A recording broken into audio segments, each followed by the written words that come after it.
right, yo, what's going on, guys? I'm Alpha and Delete, and welcome to today's Stellaris stream. We are continuing the Empire of Feathers Avian Common Ground playthrough, where we are banding together with a federated Holy Covenant type of federation here, and we're going to see if we can make some noise in the galaxy. And so, in today's case, we have the rise of the Khan, and so the Great Khan has appeared in my game, and now we got to get ready to defend the galaxy. And so let's take a look at this quick little graph that I put together on my Twitter page, and this is just giving us a little bit of information about the game that we are playing with today. And so for starters, in the top left, or in the bottom left, we have our renowned paragon here, Mr.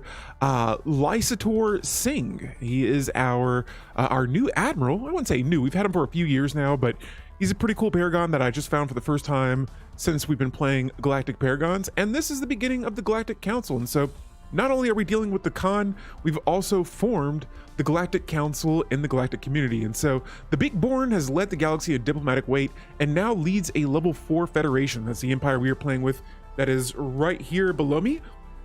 Also, by the way, look at the Stellaris shirt. Got this bad boy, last year? I think they had like a little sale or something for t-shirts a while back, and man, it is one of my favorite Stellaris shirts that I have. And so we're going to see here today if the avians can hold on to this power entering the mid game, or will the power shift in the galaxy. Hopefully we remain as the top. Now right now we've already declared war on the Union of Havenstar, and so that's where the red arrow is pointing at. We pretty much wrecked their empire. There's not much left there. Let's see here. The mid-game crisis is incoming, and then we are almost finished with the last Bowel dig site. And so let's go ahead and jump over here, and let me catch up on chat before we start our game here. Yo, Keo Ryan, Beagle Jack, what's going on, guys? Beagle, your Twitter cracks me up. Holy moly, what's going on? But welcome to the stream. Birds aren't real. I know. Are they? What are they? Oh wait, that's bratwurst. Oh, bratwurst. I'm not even sure what that means. But yeah, what's going on, guys? Let me see here. Dog sun up. Hey, go time. Yes, welcome. Like I said, today I'm streaming a little bit earlier than I usually do. I'm usually about 7 hours from now streaming at this time, and so today we're just trying out something a little bit differently. Now let's jump over here. We have a couple of things that we're going to look at with our empire. Let's go ahead and do a little bit of backtracking. And so that Havenstar empire that I was talking about earlier, here they are. Not much left of them, and so we declared war against them. Now I thought I had made claims on some of these systems, but it looks like this Ditretham Star Realm empire, this kind of brown border here, it looks like they got their hands on it first. And so hey, no worries for me. They're our subject, and so that just means we'll get more resources from them. But yeah, our rival, the Union of Havenstar, is not going to be a threat for my side of the galaxy so far. And so for me, I'm in a perfect setup right now. And also, yo, Dog Sun Up, thank you for the follow. Let's go ahead and get united here real quick before we continue our game. And so, Dog, I now grant you the status of Alpha, the energy of Yang, and the ability to delete all elites. Thank you for the follow, and welcome to our Stellaris stream, where we are going to be defending the galaxy against the Great Khan. And so, for starters, let's look at our empire here. Looks like everyone is in Twitch, so I'll scooch over here. Yeah, no worries. I'm kind of on both right now, but for how long I'll be able to do that, probably not sure. And so I'm slowly starting to transition over to YouTube. And so yeah, if you guys are watching this on YouTube, please feel free to leave a like and subscribe. I appreciate the support. But until then, we'll just be kind of juggling back and forth. And so here's our empire, the Beakborn Dominion. And again, we are this sort of baby bluish border empire here. We are playing with the Xenophile and Fanatic Spiritualist ethics. And so we're a little bit more friendlier with other empires, and you know, you got to have faith in this empire. For our civics, we have Diplomatic Corps, Functional Architecture, and we reformed our government. And I'm trying out this civic for the first time, the Vaults of Knowledge. And so we already have our council seat for that already squared away. Here's our ruler, the Aviator Falcon. And so yeah, we got our player Air. And then for our origin, like I said before, we started as the leader of a non-hegemony type federation. And so watching on both like a real hero. Yo, I love it. Thank you so much. Appreciate it, Beagle. Yeah, and so outside of that, guys, what kind of empires have you been playing with lately? Beagle, I see you've been playing Stellaris. What is your map looking like these days? And so yeah, there goes our empire. Let's see here. Yo, Terrible Hamster, what's going on? Welcome to the stream. We're just taking a quick look here at some of the things that is happening in this game and in our empire here. And so the Horde, the Great Khan, This is where he is located, the Great Khan Resume of Ebony. He says there is nothing impossible to him who will try. And so we're going to terminate communications, because the last thing I want to do with these guys right now is to even mention the idea of surrendering. That is not us. Yo, Gestalt, what's going on? Welcome to the stream. And so we're going to terminate communications here. But yes, the Great Khan has spawned in.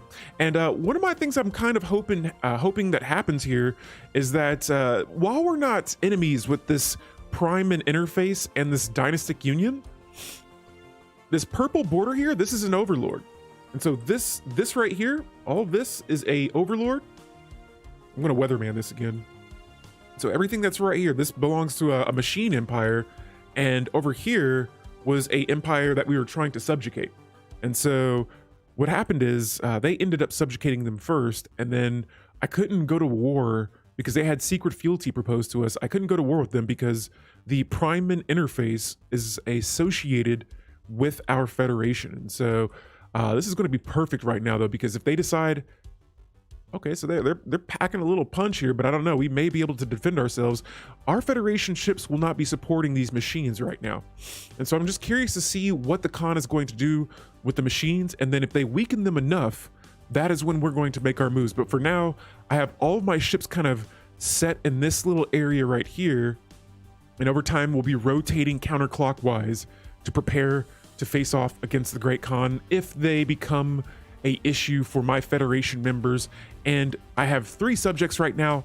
The Enlightened Kingdom of Deneb, this sort of greenish border here, this is one of my subjects. And so I'm trying to make sure, you know, they're not taking too much damage either. And so the closer they get, you know, which isn't too far, they're only 2 systems away, that's when we'll start moving our ships over here. But for now, let's go ahead and take a look at our government here, see what kind of agendas we have activated right now. The expanding the council by 1 counselor slot is on our next agenda to launch.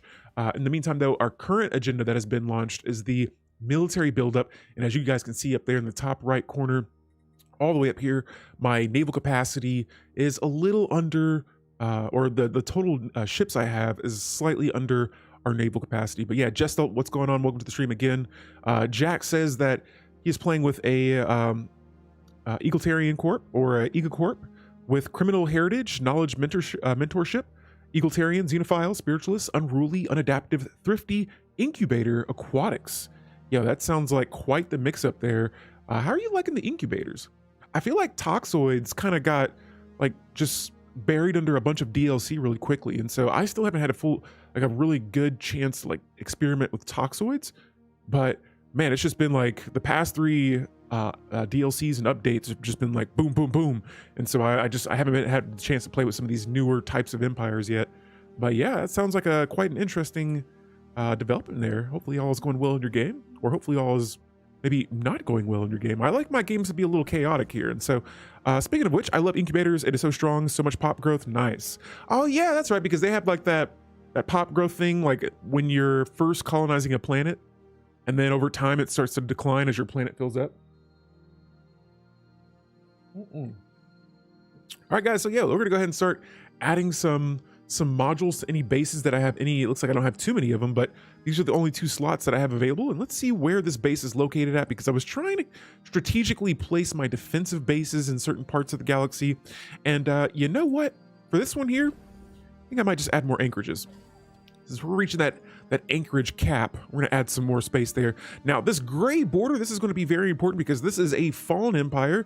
It is the custodian matrix, aka the Omnian continuity. And these guys have been telling me, hey, you're going to want to start colonizing certain planets to ensure the survivability of your species. And so we've been pretty much on good terms with these guys right now. They're enigmatic with us. Now, it says that our relationship is neutral and it's at -43, but trust me, we've been playing the way that they want us to play as well.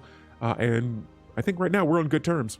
On the other hand, though, we got a scientist that is all the way over here. And I want to see about maybe exploring the galaxy a little bit more. If there are projects to research, we'll get on top of that as well. And speaking of projects to research, we have a moon-based dig site that we are going to be starting this stream. All right, and so this is one of our first dig sites of the Rise of the Khan stream here today, and it says that ruins of a large base complex of some kind can be found inside of a large crater on this moon. Now, it must have been abandoned thousands of years ago. The energy barrier that encompasses the nearby planet appears to originate from the source directly beneath this ancient base. Nightmare, what's going on? Welcome to the stream. We're looking at our first archaeological dig site, and this has been a challenge for me in this stream. I've always had, like, maybe not always, but in a lot of my runs, I've seen where there will be a shielded world.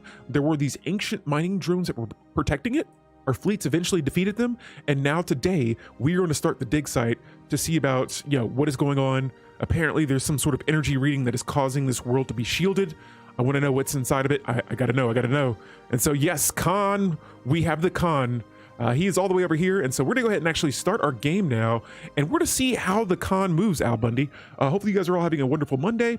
I know it's just getting started for the week. Yo, guys, a quick sort of off-topic conversation here, but man, I saw Spider-Man yesterday, the new animated Spider-Man movie. Oh, it was so good. So kind of got me hyped going into the stream here. Maybe we'll do a Spider Machine type species playthrough in the future, but yeah, for now, let's check out our factions here. And so we have two factions. Oh. And we're going to look at those in just a moment, the situation here. But yeah, the two factions we have, one has 191 supporters in it. And so this is a massive faction giving me 163 extra unity. Now, when it comes to our resources right now, they could be a lot better. And before we start our game here, let's make sure our planets are looking right now. And so before we do that, let's look at the suspicious mine situation. And it says, actually, this is the world where our rogue scientist went. If you guys have been following this stream here, we had a rogue scientist just go to a pre-FTL planet and say, hey, forget you guys, I'm going to lead this planet to prosperity. And they thought he was a god. And so we eventually abducted that pop back, and we've arrested them. They've been dealt with. We won't be seeing them anymore.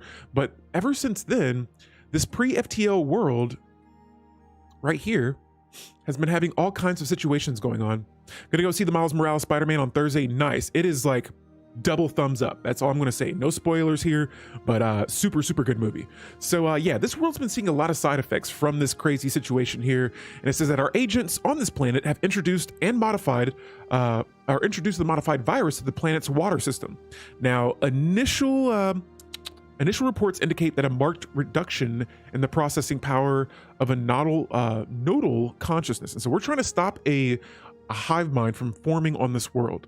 Now, unfortunately, our efforts have not gone unnoticed, and some of the inhabitants are beginning to whisper about outside influences. So understood. Yes, the pre-FTLs are about to turn into a hive mind. Let's see here. Dog says, Central Processing and the Refi World, I just saw an hour ago, Deep Lore dive into the Fallen Empire. Are you referring to the Red King? Because if so, I watch a lot of their videos as well. And when I'm at work, I usually just throw my headphones on and I listen to Stellaris lore stuff. And so I think I think I'm talking about something different. I think I'm thinking of one of the pre-made machine videos I just saw from theirs recently. But yeah, I'm a big fan of them, if that's who you're referring to. Yeah, the Red King, I love his YouTube. Yo, I do too. I like him a lot. I like looking at the lore of this game. And I've played this game enough, but I haven't looked at the lore like that. And so when I watch these videos, I'm just like, oh, wow. Great guy. Yeah. I just started watching his videos recently, but yeah, good stuff there. And so here for our home world, looks like we have 3 available jobs. I'm going to check how many special resources I have, and it looks like I have a handful of exotic gases. And so what I'm going to do here is I'm going to start upgrading some of these research labs. And one thing about this species is some of my worlds have 2 pops growing at once on them. We have the Rack or the Racket Pops, which are really cool. I like these guys. I bought them from the industrialist, whatever the caravan empire is, and they're pretty sweet. Jessel says the new video from the Red King was awesome. Yeah, I think it was the one with the machines. It was something about the machines. I can't remember, but I have it saved on my watch later, and I always tune. Yes, the XT 489 story. So I'm gonna have to tune in on that. But yeah, big fan here of the Red King for sure. Let's see here. Let's see. But yeah, on this planet here, this planet has 2 pops growing on it. And so why I was bringing that up was because some of my pops are growing very fast. And so yeah, I need to definitely get a bunch of jobs queued up. In this case here, like if we have more than like 5 jobs, a lot of these worlds have a lot of jobs on them already. It was because we have so many planets that we just won in a war. We conquered pretty much. And so now I just have all these worlds and I'm trying to fill them up as quickly as possible. But I mean, at the same time, pops are just growing so rapidly right now. And so you can already see here that I have some jobs queued up. And yeah, I think for the most part, our planets are being well managed at the moment. And so for my station here, we have the 2 anchorages that we built before, again, wanting to increase that naval capacity. And I'm looking for a building in particular. Looks like we already have our interstellar recruitment office building up, and this is how we can find more renowned paragons in the game. We found 2 so far, but one of them has died already. The old man died a while back, and now we have our admiral. And so will we be using them? I'm not sure. Now let's go ahead and get our game going here. And so we got this cloaking technology complete, and oh my goodness, thank you so much. We have the hyper relay technology available. And so this I need, because our borders are a little wide and I need my ships to travel across our systems much faster. And so as soon as that technology is worked on, we will go ahead and begin building those now. In the meantime, on one of my previous videos, somebody mentioned that I should start selling some of my resources instead of like selling them in bulk or selling them on the market. And so we're going to do that now. I'm actually going to start juggling around some of these resources in the market and selling them. I also want to see if there are any organics. And no, right now there are only robots on the market that I could buy. Now, these would be great with me playing a spiritualist type of species. Or especially a fanatic spiritualist species. They're not going to condone any robots in my empire. So, double-edged sword, as said by others, the hyper relays. Why do you say that, Nightmare? Because I was under the assumption that other empires could not use your preempt or your hyper relays if you're at war with them, or if like enemy empires can't use them. And so guys, we are about to go down a ascension path right here. Psionic theory. I mean, it was bound to happen. We're playing with fanatic spiritualist. This will decrease our empire size from pops. And it says for this one, and I don't usually read all the technology stuff about it, but this one I will, since it's going to be a pivotal plot in our empire here. It says that the mind is in many ways a reflection of the universe itself, a microcosmos. Now, all species may not reach this insight, but their minds are tools greater than ever before. Enemies, if they capture your space, likely say, oh, okay, so that makes sense now. Yeah, got to keep our eye on total war empires, or in this case, a Khan. And so, yeah, we got our game still going here. I have not seen any activity from their ships just yet, but I'm sure that will change here in a little bit. In the meantime, though, our consumer goods were taking a slight deficit, but those are looking a lot better than what they were earlier in this game. We have a scientist as well that is back in our home system, and I'm going to go ahead and just have them begin. This is my head of researcher right now. We're going to begin looking at this moon-based dig site, and then I believe I had a situation. Here it is. Delve into the secrets of the Baul. And so this we are going to start right away, and I believe this is going to lead to our final archaeological dig site involving the last Baul. Now let's go to our fleet manager here. We haven't looked at this just yet today, and we're going to go ahead and reinforce some of our fleets here. And so I want to see which fleets are being reinforced, and actually our fleet command limit has been increased as well. And so here with these next couple of fleets, I'm going to be increasing the command limit, and we just acquired frigate technology. And so I'll definitely be adding some more of those in our empire as well. But yes, these fleets are getting bigger. I'm trying my best to organize these as best as we can. And there we have it. So tons and tons of frigates on the way. And yeah, we just got to wait until we have more alloys to build these ships. Now, guys, in the last stream, we were not a part of the Galactic Council. Now we are, but we're going to look at that just a moment after we look at the Senate floor resolution that we are voting on. And so the Astral Studies Network, this will increase diplomatic weight from tech. It'll increase research station output, but it'll give me a slight cost of extra starbase upkeep by 10%. And so outside of that, I think this is going to be a nice resolution to pass. And we've been doing a pretty solid job so far, really swaying this galactic community in our favor. And so if we go here, you can see that I'm a part of the Galactic Council with 2 other members. And we are currently voting on a few resolutions that I would like to see passed. But yeah, we've also dived into the politics tradition tree as well, which we can go ahead and take a look at. after I scope around here, I want to see if there is a resolution. Ooh, changing the council size to size 2 would get some immediate support. And so this, I'm going to actually, you know, we'll go ahead and start a resolution for that and see where it rises up to. But changing that council size to 2 and shrinking it as fast as we can would be very nice.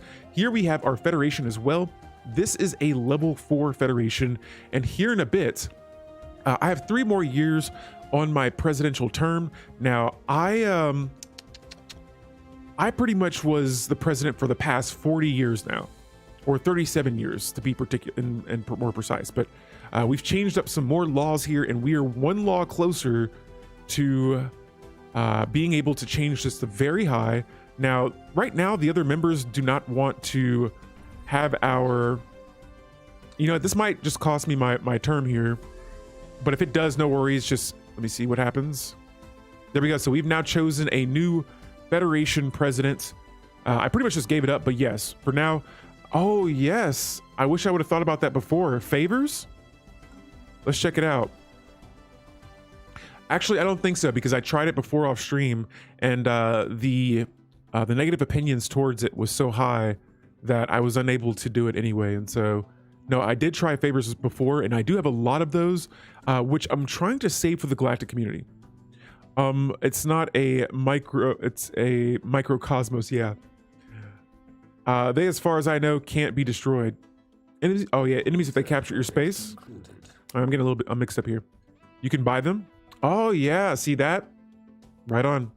Nightmare. I didn't think about that, but I'm okay right now, kind of taking a breather from being the president. I feel like we still have so much influence over the Federation already that eventually it'll work back in my favor. Now guys, the secrets of the Baul. It says, by carefully tracking the changes that the Baul underwent during their loss of sentience, we've gained much knowledge on how to reverse that process. Now, we've gained some new insight into the spread of plant life and improved our terraforming processes. Now, we're going to be now getting the epigenetic triggers technology to research, and actually we just gained that, and we'll get a tech progress towards Baul organic plants.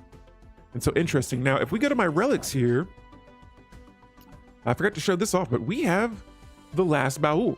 Now, granting the ability to turn one non-Ecumenopolis, non-hive world, and non-machine world into a Gaia world.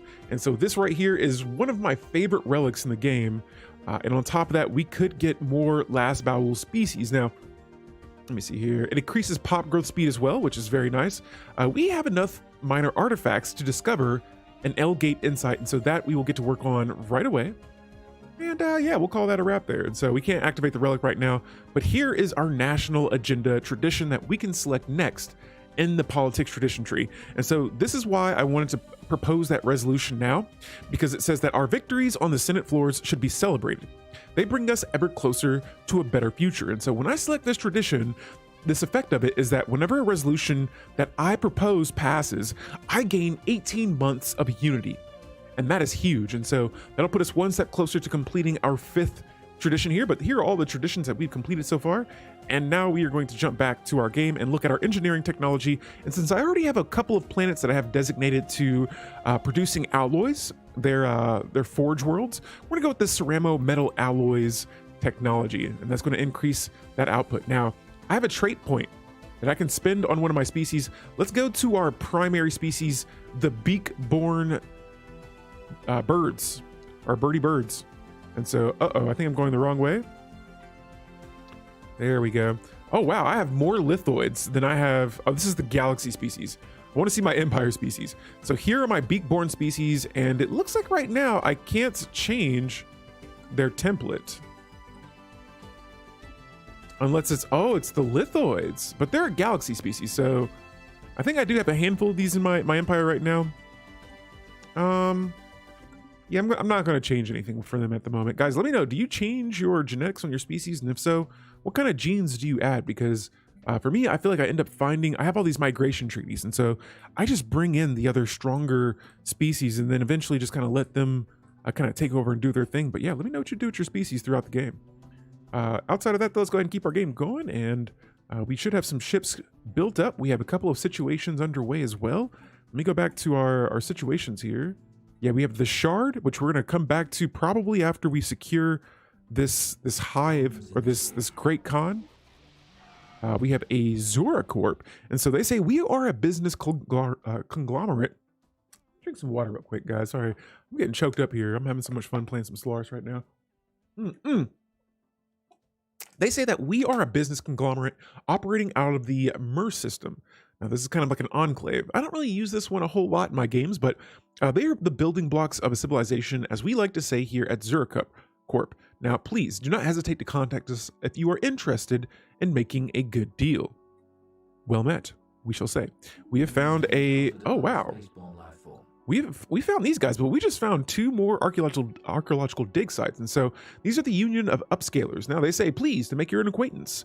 Now, on behalf of the Union of Upcyclers, I welcome you to our humble interstellar workshop. Now, excuse me.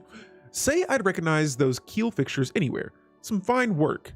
Make a habit of keeping up with what's flying in the galaxy. Try to keep up with the local trends. But where was I? Ah, yes, welcome. How can we facilitate your salvage and reclamation needs? You know what? I'd say, yeah, let's go ahead and scrap a fleet. And so they say, of course, our service is straightforward. Bring a fleet into here. There's a system that has a black hole, and give us a hail. Once we verify ownership, we can provide you with a list of estimates. We'll then take possession, and your reclaimed materials will be with you in no time. Oh, also, no scrapping of others' merchandise. We do not want to suffer through the kind of conflict that can bring up, not again, at least. And so I was just thinking that in my head, like, can I like use Federation ships to like sell to you guys? And so they also say we can have our ships appraised and scrapped if we bring them to the Salvager Starbase and the Termeku Black Hole system. All right, cool. And so we're gonna say goodbye. We'll come back to them a little bit later on. Let's look at our... Wait a second. Someone has been subjugated. You can scrap bubbles, by the way. Oh, nice. I don't know if I have bubbles in my fleets, but you could like... Are you saying that it's the worst war crime that exists? So isn't with bubbles you can just keep building bubble like ships or bubbles, and then you can just start like selling those non-stop pretty much. Wow. And so we have another Federation member. He levels up over time. I could see how that could be really good with like what is it when... Oh, the reanimators. That could be pretty sweet. All right, so yeah, we got a new member in our Federation. Wonderful, or maybe not so wonderful. I think that lowers a little bit of our cohesion. I'm still trying to check these laws here, and I want the succession type to be turned to this, but yeah, like what was said before, we're gonna need a lot more favors here. And so there's a few members in this Federation that do not agree with having the strongest succession type, but if I become president again in this run, it'll definitely be on my to-do list. And so outside of that, though, we're gonna go ahead and close up Federation tab, and let's look at these new dig sites. So we have the Anyone's Home archaeological dig site. That's on the other side of the galaxy. And then we have the Never Forget dig site, which is also up here on the top side of the galaxy. And so yeah, it looks like we got one little bitty arm that is kind of spreading out here towards the edge. But other than that, let's go ahead and keep our game going still. Oh, the Great Khan. He is moving and he is destroying this machine species. And so I wonder if I could... Oh, we are so close to being able to subjugate these guys. And I just want to see if there's any way. We are still so close, but let's see. Can I get these guys to propose secret fealty to us? Oh, they're pledging secret fealty to another empire. Well, that's tragic. Okay, so yeah, the Great Khan might just destroy... You know what? We're gonna go ahead and move our fleets over here now. It is go time, and I see that they have a 18k fleet, and so we're gonna bring more than enough over here to help our ships. We're gonna keep one ship just in our home system for now, but yeah, we got to go ahead and move over here and see what is going on now. I got plenty of resources right now, and guys, let me know what you do with your resources when they get like this. I saw this question come up on one of my past videos, and I was asking pretty much, if you have maxed out energy credits, or in this case maxed out minerals, do you just sell these like this, or what do you do with them? Do you just keep them Oops, I think I was trying to sell, or I should have sold them. You just buy alloys. Okay, so that's what I usually do, but I was told to either trade for them or do, because if I buy them, it's going to make the price of it go down very quickly. And so I've been kind of hit and miss with that. Set up monthly buying for buying the alloys. Okay. And so here we're going to be offering association status to another empire. I say yes. The more empires we have associated with our federation, the stronger we can be. And the reason for this too is because there are now 2 federations in this galaxy, and we want to make sure that we are the strongest. And so let's go back over to our trading. Let's go to our trades here, and I want to see about you know what, let's sell about 30 more food. And I'm gonna start. I usually don't buy alloys like that on the market, but I mean, why not? Let's see how much about 50 more alloys would do us. Let's see how much that would bring my energy credits down to. Nightmare says you can buy favors now. Might be a time to do so. Copy that. Oh, well, now I just spent, holy moly, just 50 alloys. Does all that to my... Alloys must be very expensive. Actually, they are. So, yeah. Alloys cost about 11 energy credits. 1 alloy, 11 energy credits. That is craziness right there. And so, yeah, let's go back to this moon base. This is the moon that is around this shielded world. And let's see. It says continued excavations of the ruins of this moon world right outside this planet. That abandoned base was once a massive military installation built by the some sort of initiative empire. And so there were a small permanent alliance of at least 5 large and very advanced interstellar powers active in this galactic region some 75,000 years ago. Now, the exact nature of this alliance is unknown, but it appears to have been committed to bringing an immediate end to several long-running galactic wars. Now, large military contingents from each initiative member were stationed at the base on this moon. And so this is quite curious, and this is going to give me 10 minor artifacts. We'll come back to the moon base situation here in just a moment. And so now we're going to wait until the next month to see what our resource is going to look like here. And there we go. Okay, so we're still buying a little bit of alloys, but we're not going to go too crazy with that. We have hyperlane technology. Now, I'm looking around the galaxy. I want to see. We do have a wormhole there that we can have our scientists explore a little bit later on in the game, and we will go ahead and get a head start on that. Let's go back over to our allies here, and let's start looking at some Federation members to buy some favors from. And so I'm actually going to go back to our laws because I want to see who is not supporting the law. And I want to see who's not supporting the strongest law right now. And so the Yeon Enterprise, you know, let's just click on it and see who doesn't. So the Blessed Etherian State, yeah, the Yeon Enterprises, those 2 we will be trying to get favors from right now. And so let me reach out here. Let's go ahead and make a trade deal. And I want to see how much those favors are going to cost us. I want 10 favors right off the back. Show me the goodies, and I will give you some, you know what? I know that the AI goes a little crazy over the special resources, and so let's look into maybe giving them some volatile motes. Oh yeah, they like that. And so we'll just kind of give them a nice balance of just maybe both. Actually, I don't want to give these guys too much. I don't want them getting too powerful on me. This does seem like a lot of resources right now, though. And so, you know what? Maybe a handful of dark matter. Oh, no, you're not getting those. All right, well, I got a ton of minerals, and so maybe we could give them a handful of these and those. Oh, no, not the alloys. Not the precious alloys.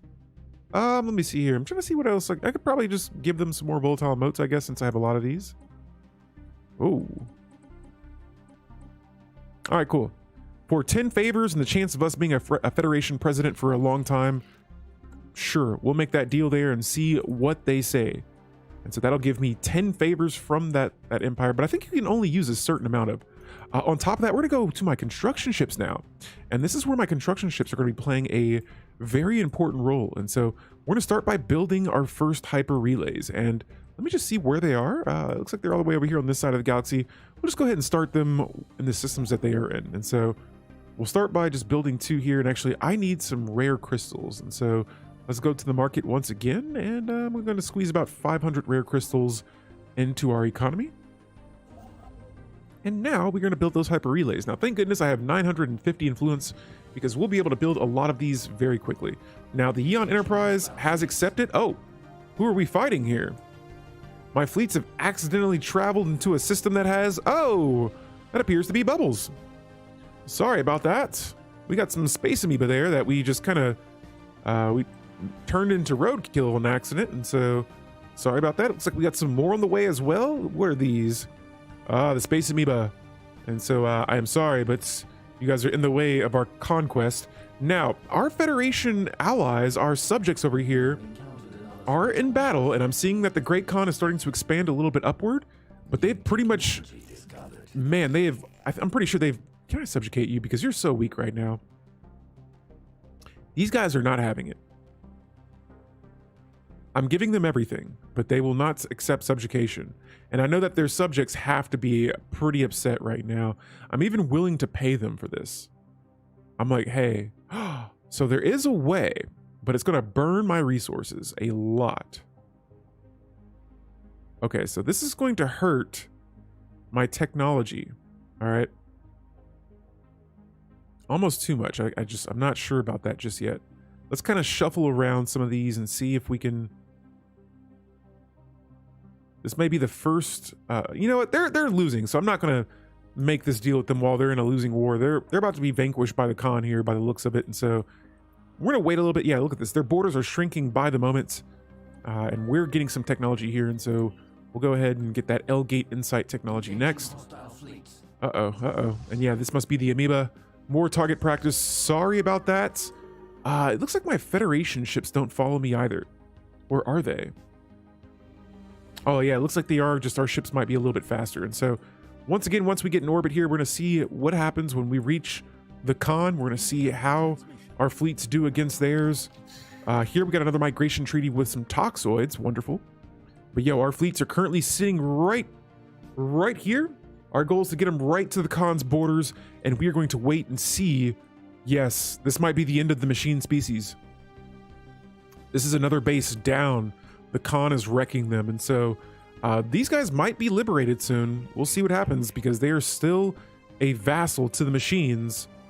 It's so sad that the Federation fleet won't really upgrade until you become the president. And you force it to upgrade. Oh yeah, that's something that I didn't do though. But yeah. Oh, and so here we have a so guys, in a couple of streams ago, we colonized a tomb world. And now we use the Baul, the last Baul relic.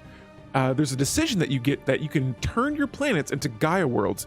And so our terraforming specialists are pleased to report that the terraforming process of our planet Talon's Butch has completed. The planet has been successfully transformed into a Gaia world.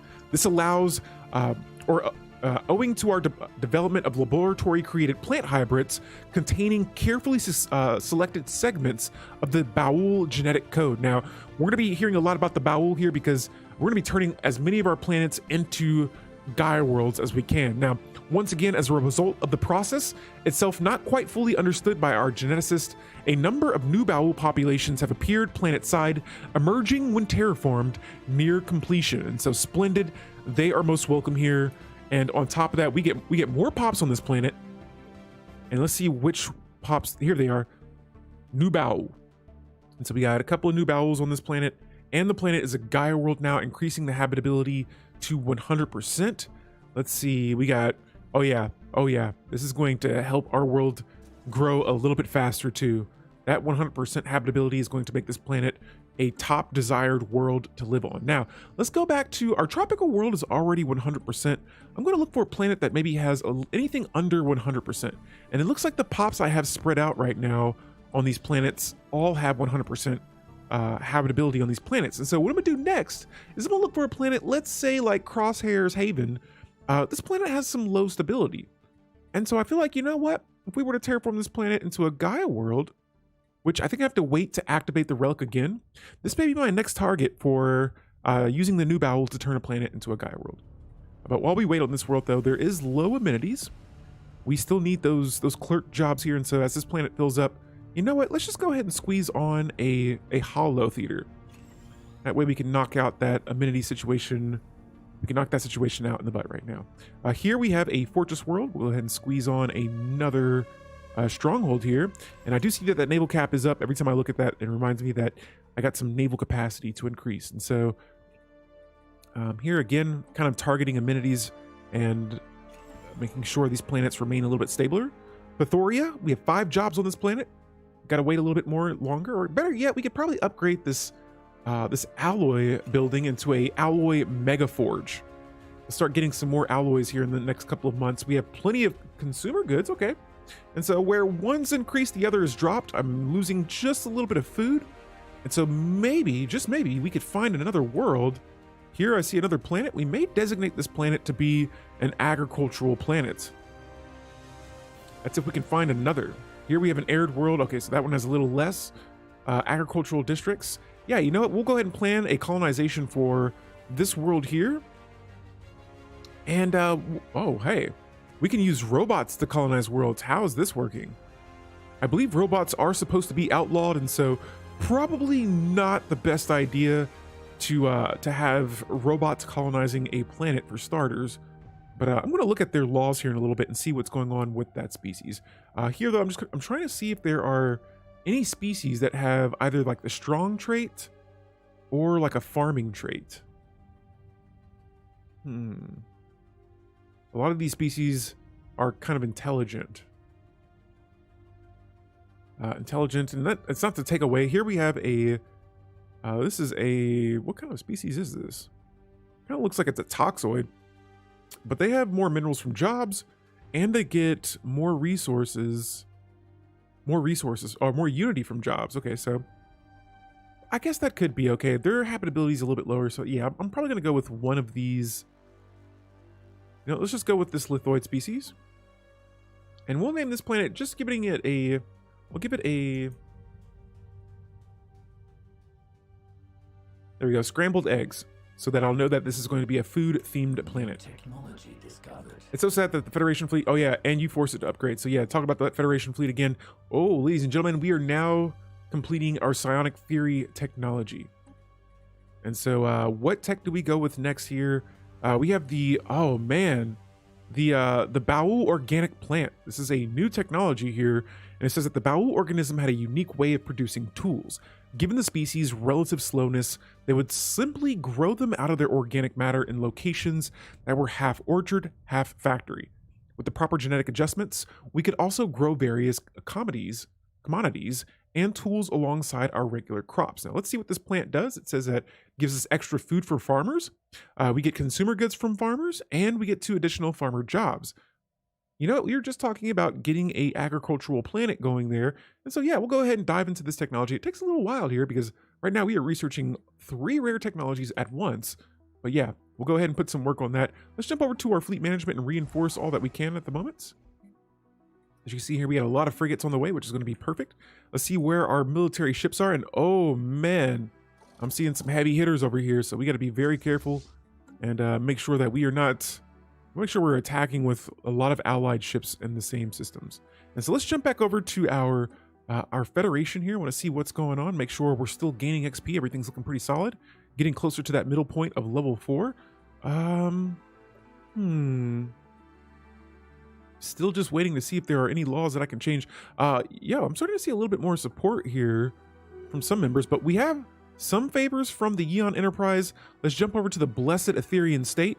And again, we are going to buy some more favors from these guys as well. Actually, let me see if I can just... Nope, can't subjugate them. We're going to go ahead and offer another trade deal here for more of those favors because when I become president next of the Federation, not next, but when I become president, we're definitely going to be wanting to make sure that we remain president this time around. And so let's go ahead and sell some... like I said, I'm going to just kind of spread around some of the special resource love to my allies here. And cool, that'll be a handful of favors there from another member of our Federation. The Forever President, yes, the Forever President. Yo, Pug Knight, what's going on? Welcome to the stream. Looks like, oh, we are voting now to change our war declaration. And I'm going to actually say no to this because I don't want the AI, you know, declaring war on empires that we don't want to go to war with. And so It looks like this has negatively impacted our Federation's cohesion, which is no worries. I have plenty of envoys on them right now. And guys, back to the moon-based dig site. And so just trying to figure out what's going on in the shielded world here. It says that the shielded planet in this system has been, was the capital of one of the warring empires, the Armistic Initiative that was formed to stop. Now, the empire's name is still unknown. They are referred to simply as the belligerent Party C in all initiative records recovered so far. So there could be a species on this planet the size of my noggin right now. Now, it says that apparently the initiative sought to make an example of belligerent Party C. After invading their space and winning several hard-fought battles, the initiative permanently imprisoned the homeworld of Party C behind an emergency shield. Now, a military base was established on the nearby moon to maintain the shield and act as a response force in the unlikely event of containment failure. And so we're going to say curious here and get 10 more minor artifacts. And then, yeah, you can give them favors in trade too. Copy that. I'm a little greedy with my favors. I'm not going to lie. I played some Crusader Kings, and so maybe that's set me in my ways like that. But when other people have favors on me, that makes me feel a little iffy here. And so let's make sure we are watching these fleets for the time being. And I want to see what kind of fleets. Oh, we got another migration treaty. We will definitely accept that. But let me see here. They have 24K, 32K. Oh my goodness, that's about 40K, almost 50 plus. Actually, holy moly. Yeah, they got about 60 plus K there, and so we're definitely not reaching their power right now. Seeing the tax on your vassals, you're greedy on your taxes too. Yes, I am. And so, yo, this is the last system of these machines, and now they are reaching my allies' territory, and this is kind of concerning. Let me see where their other fleets are. So yeah, all of their fleets are currently moving together right now. And we're going to offer association status to another empire, but yo, this is getting dangerous because this directly impacts my empire. Let's go to back to our construction ships, and let's see about building some more hyper relays too. But yes, the Khan is expanding further, and we're just, like I said, we got to keep an eye on our ships right now and make sure, where's the Federation at? Where's the Federation fleet? Because that's what we need. Here are all the Federation ships. They're just sitting in their home system. We need them moving. And so I'm actually going to pull my ships back because, yeah, these fleets are moving kind of fast right now. And sadly, it looks like they're starting to do some damage to the Enlightened Kingdom of Deneb here. And so, yeah, we're going to backtrack. We got I'm pretty sure we're going to be getting a lot of species colonizing our planets in a bit here too. But here we got another commercial pack. We will definitely accept that. And yeah, we got a withdrawal right now. These ships are pumping out some heavy numbers, and I don't know if my fleets can take them just yet. But while we do that, we're gonna go ahead and continue reinforcing the fleets. Hopefully, we have a satisfying insult available, and I've been saving that for the Union of Havenstar. Oh yeah, our relationship's starting to increase a little bit. Always is always, seeing if I can subjugate someone, but looks like that is not the case. Instead, we were gonna send them a nice little insult, and yeah, that's gonna make them hostile towards us now.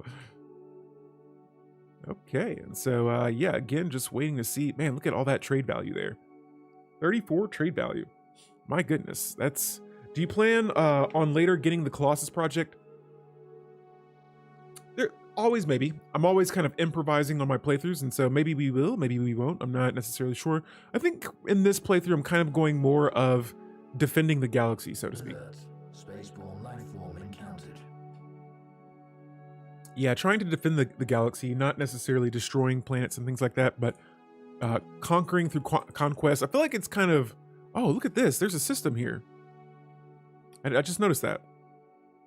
But yeah, I think it kind of goes against me having the new Baul to, destroy worlds, and then instead of turning them into Gaia worlds to benefit our empire. But for the most part, I'm going, my main target is psionics and being a diplomatic heavy empire. And so here in the Galactic community, we are in the council. We are currently dominating, but other empires I do see are starting to creep up a little bit. So we got to be careful about that. Here we've got a rival from the Union of Havenstar. Cool. No worries about that. We have wormhole technology as well. And let's go for that disruptor tech next. I've heard a lot of good things about it. I heard it's good to add on your cruisers. Maybe we'll give it a shot. Here we are now voting again on if the president will decide who declares war.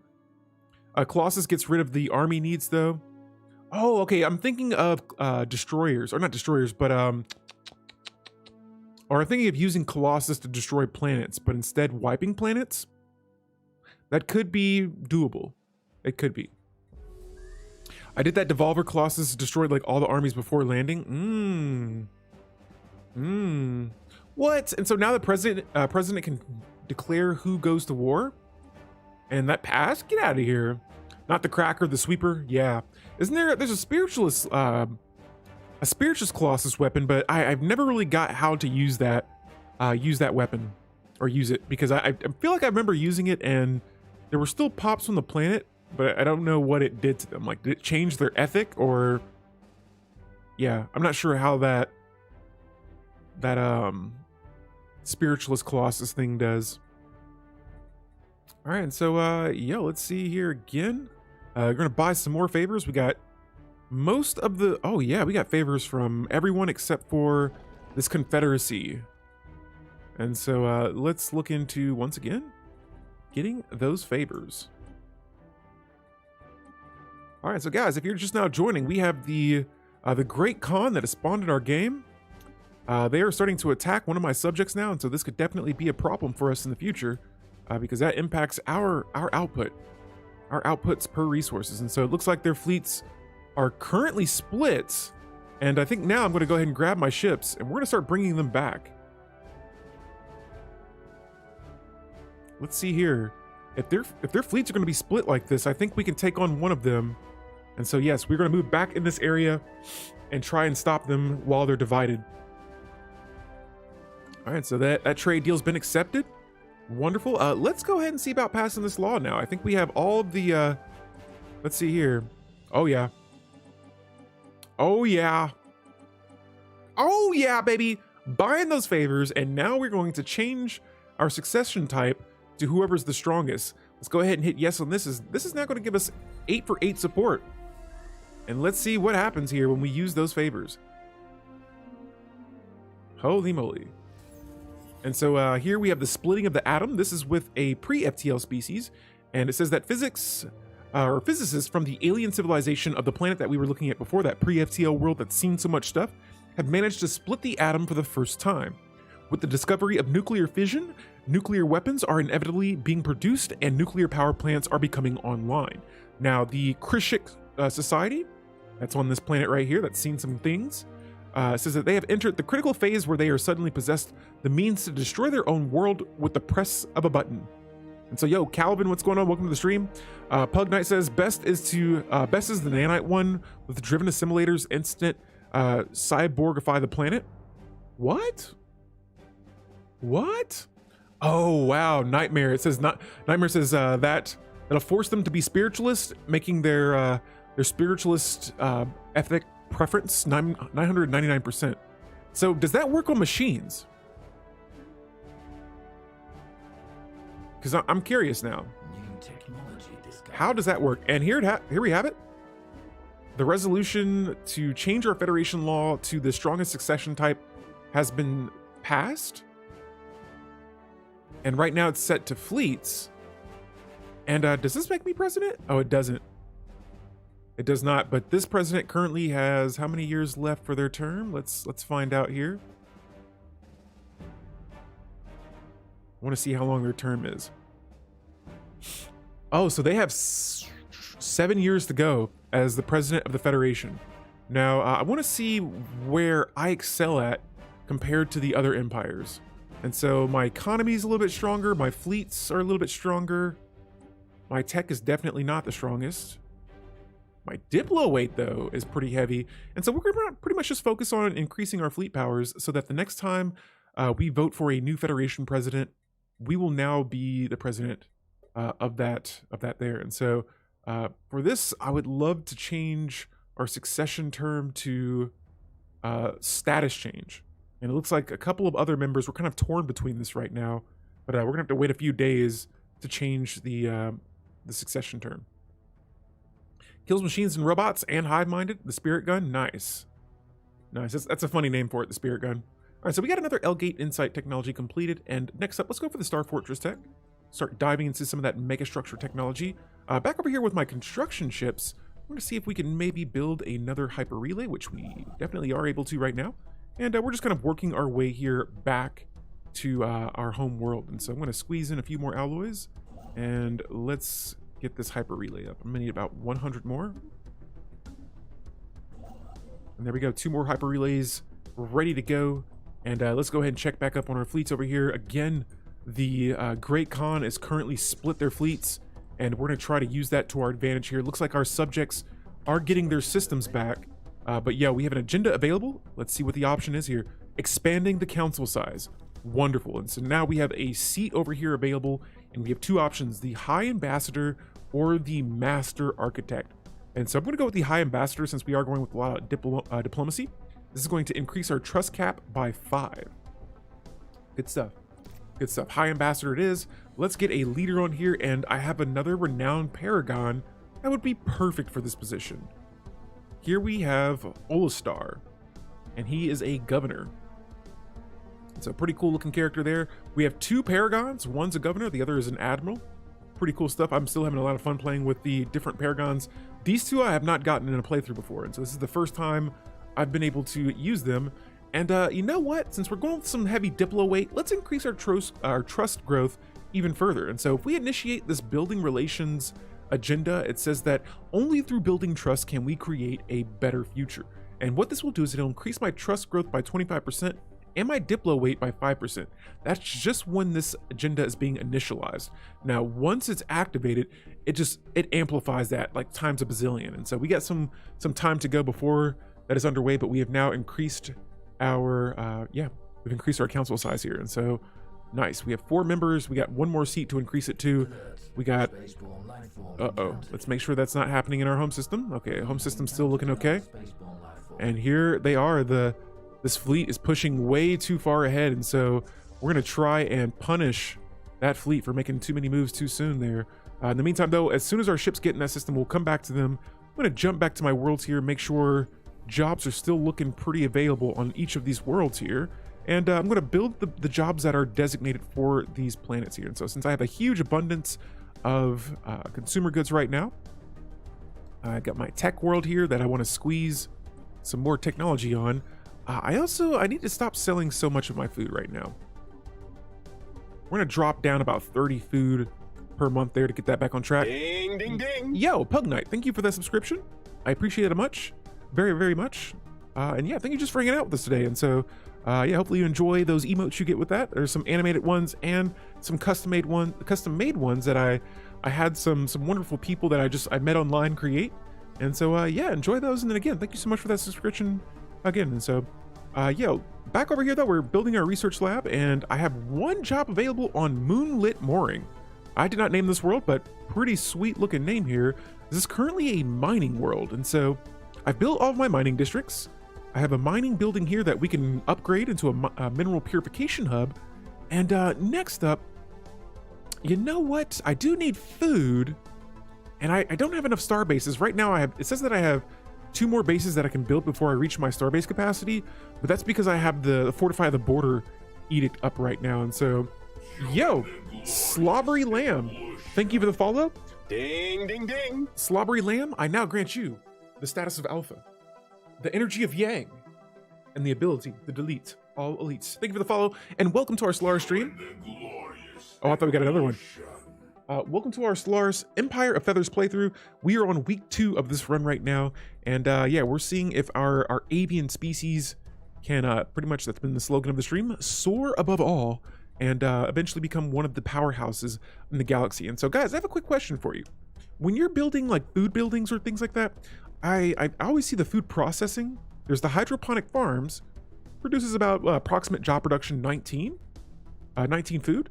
And then there's the food processing building. I don't see that, but let me know what you go. Do you do one or the other, or do you just go with a agricultural district instead?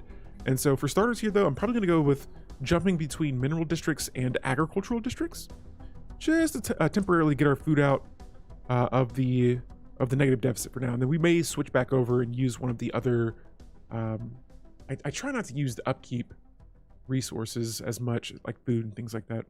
Watch out for the Thundercats. Indeed. The Thundercats better watch out for us. You do all three, to be honest? Okay, copy that. You know what? I did have a planet we're colonizing, and so I may hold off on the agricultural district for now. The next planet we colonize will be a agro world. Agriculture gives housing. Yes, it does. 2 extra housing.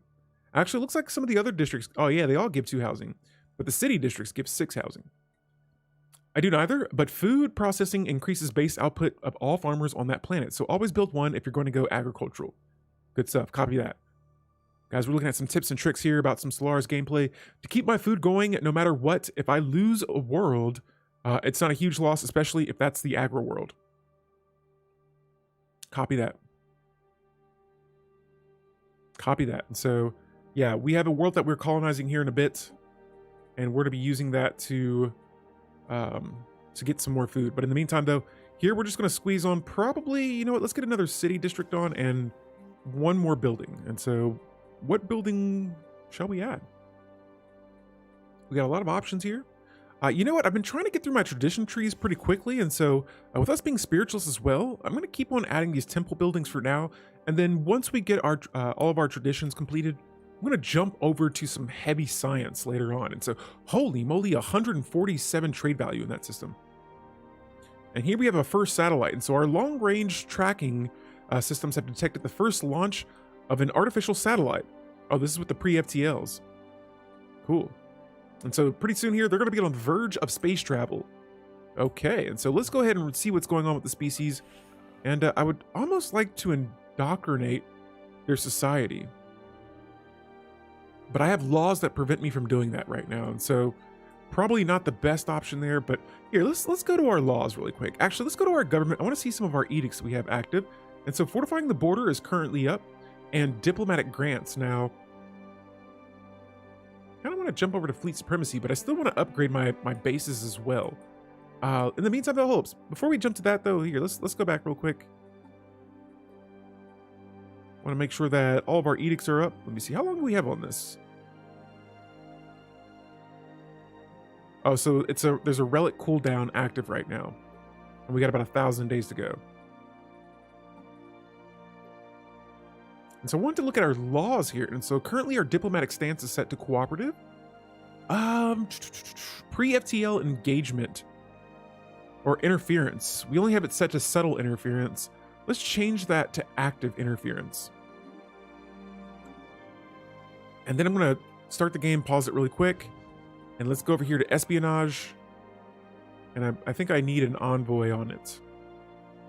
And so currently I'm improving relations with this robot species. We're going to shift that over here because I'm pretty sure they only have one system left right now. And then we'll build up some infiltration to eventually indoctrinate the society. Yo, not slip nip. What's going on? Welcome to the stream. Hello there, right back at you. Ding, ding, ding. Yo, Terrible Hamster, another subscription. I appreciate that. Thank you for supporting the community. And I say the community because a lot of the funds that I make here through Twitch or through any of my social media goes back into the stream. And so thank you so much for that, Terrible Hamster. 15 months. Holy moly. And so yes, not slip nip. The con is up and running, but we are getting ready to face off against them here in a little bit. We got our ships in position and it is about to be go time here in a moment. I just want to make sure. Oh, look at this. Are they backing off? They sure are. And so let's hold off until my fleets are in right at the edge of the border there. What is this fleet? What is this? And there we go. We have now established a spy network on an unenlightened world. Oh yeah. And so we've received our first clandestine report of a spy master, Beak of Gray, inside the Neboridian Society. There we go. And so this marks the foundation of our first spy network within a society so recently coming to grips with the idea of alien life. Now, it is an incredible opportunity to not only study the unenlightened society, but to also steer it in a more prosperous direction, or help them preserve their unique society, if we so wish. And so, Nightmare, can you understand the Khan's fleet design so that you can make a counter? We can definitely give it a shot. I got this, let me see, I think I have a small fleet in the Shrumda system. Let's see, where's this at? It's weird, I can't select it, but I wonder if I have any intel on their ship design. I see that they have that's a pretty big ship. Hold up, so that's a Raider class, a frigate, a cruiser, and Is that a battleship? Is the 4 squares for battleship? I'm not sure, but I think we got the fleet power though to take them on, and so got about 16k total in this fleet. I should have another fleet somewhere. They're kind of behind right now, and so we'll go ahead and send them up to help out as well. But I want to make sure that we have all of our fleets here, because I don't want to kind of have them running around scarce and end up getting wrecked. But we got about, they got 23k in that fleet right now. Here, let's see. They're not moving anywhere, and so base intel needs to be increased. And yes, 4-star means a battleship. All right, so that we'll have to be careful with. But I got a lot of frigates. I got a whole lot of frigates. You can Corvette spam the con. I kind of just want to send my fleets in right now and see what they do, but I don't think they're ready just yet. We gotta wait a little bit. Let's see where these guys are moving to. And so they're actually dropping down here to the south. All right, cool stuff. Cool stuff. And let's just see how their fleets are moving. Oh, and see, right now I'm going to try and catch them off guard. That is a 7k fleet. We're going to push forward here and prepare for an ambush. Now, on top of that, let's go ahead and go to our edicts. And let's see if we can activate anything that gives me a advantage with my special resources. And so we're going to use exotic gases as fuel, increasing that sublight speed. We have 1 shielding, so I guess the exotic gases for shield boost, yeah, it helps, I suppose. We have volatile ammunition, kinetic weapon damage. Yes. Actually, I don't have any kinetic weapons. We'll go with the explosive weapon damage being increased. We have plenty of armor, and so volatile reactive armor will activate as well. And last but not least, I think we do have a little bit of energy weapons. And so these are all the edicts that I have active. It's going to make my special resources go into this slightly negative deficit, but it's worth it for what we're about to do to the con. And so our ships are moving forward. It is time for war. And so here we go. We got our ships inbound, engaging in the Great Khan for the first time. Oh yeah. Oh yeah, baby. Give me that early game dub. Let's go. And that is a fleet down. And so we're gonna pause the game right here. All right. I want to see what kind of ships I want to see their specs. And so we only lost 4 ships, 1 destroyer and 3 corvettes. Not bad. They only have 3 ships left. All right. And so we completely just wrecked them right there. And so let's see, they have, yep, they're running heavy. Oh, they're running heavy armor and shields. And so that we're gonna have to be a little careful with, but like I said before, we got a lot of ships with lasers. We have a lot of ships with missiles. I think I have disruptor technology. So let's jump back over here to our fleet manager. I want to look at some of my ships we currently have. Here is my cruiser. Now, there it is, the disruptor. We're gonna add this to our components there. And I actually want to see, this does shield penetration and armor penetration. And so it says, forget your shields, forget your armor. We're going straight for the hole. Now I'm going to go ahead and replace another armor. I'm going to put an armor in here, and let's save this. And so this is going to be my main design for my cruisers. And bingo. Also, I want to see what else they have on their ships. And so, yeah, no lasers. No lasers for these guys. So I do not need to build any kind of point defense either. And so there we have it, our first victory against the Great Khan. Let's see, do I want to keep my ships here or... Oh yeah, they're still pushing. And so they got about 24k fleet power. Okay, our ships are getting a little bit stronger. We're at about 21k. Man, I wish my other ships were here because I would totally attack them right now. But we're gonna go ahead and bring our ships back. Oh, cool, we got the system back, wonderful. And so now we can fight behind a base, and I want to position my ships so that the AI attacks the base first. That way we're not going directly into combat. Now, the Federation, what's going on? Where are the fleets? This whole time we're dealing with the Khan by ourselves. And so the president's a little greedy right now, but no worries. We're going to be building up another fleet. Uh-oh. Uh-oh. We may have a tomb world here. Oh my goodness. And so tensions are brewing on this planet. Nuclear war looms. If we do nothing, they will destroy themselves. We are their only hope. And so we're going to go ahead and covert this planet and infiltrate and de-escalate this atomic situation. Let's see here. The con picture always looks like the guru from Dragon Ball Z. I always hear him shout, nail! Why combine lasers and disruptors? Actually, you know what? I'm not fully sure why I build my ships the way I do, but let's go ahead and take a look at this. How do you build your ships, Born 413? But for this cruiser here, I went with the lasers to do some armor damage and some hull damage. And then since the AI, most of the ships I've been seeing them build, they always have a lot of armor. And the disruptor just penetrates the shielding and the armor. So I was thinking, you know what, let's just go with the disruptors, go straight for that hull. And with the lasers, let's try to knock out the armor. The disruptor cruisers, I just go all medium slots. Copy that. I'm terrible at shipbuilding. Let them burn. Well, it seems like right now it's been working a little bit. And so you got a fleet way behind the lines. Kia Ryan, yes, I'm trying to catch them up right now. But yeah, I'm just trying to pretty much Born 413. I'm trying to destroy that armor as quickly as I can. Like I said, the AI seems to not run as much shielding right now. And so just trying to do more damage to them than they can do to us. And so, yo, we got this moon base. But if they have shields, it takes forever to break the shields. Copy that. Now, I have a couple of ships here. Let's see. Let's go back to our fleet management, and I want to look at some of the ships I have, because I thought I had something. Well, see, that's what I got the shield penetration for. See, shield penetration on my frigate missiles. For my corvettes. All missiles as well. But are you guys saying that I should add like a kinetic weapon or something to it? Because right now we've been cutting up fleets. I haven't seen many losses on any of my ships right now, and so I may be a little hard-headed this run, but the lasers don't go through.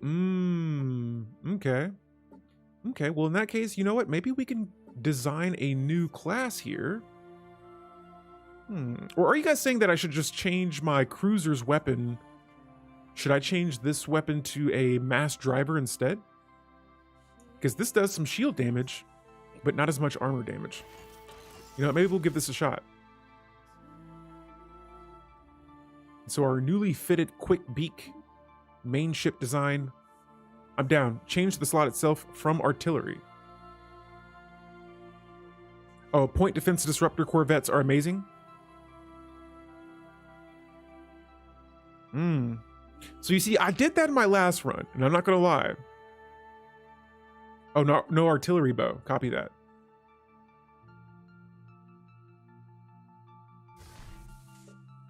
So just go all disruptors. Is that what you guys are saying?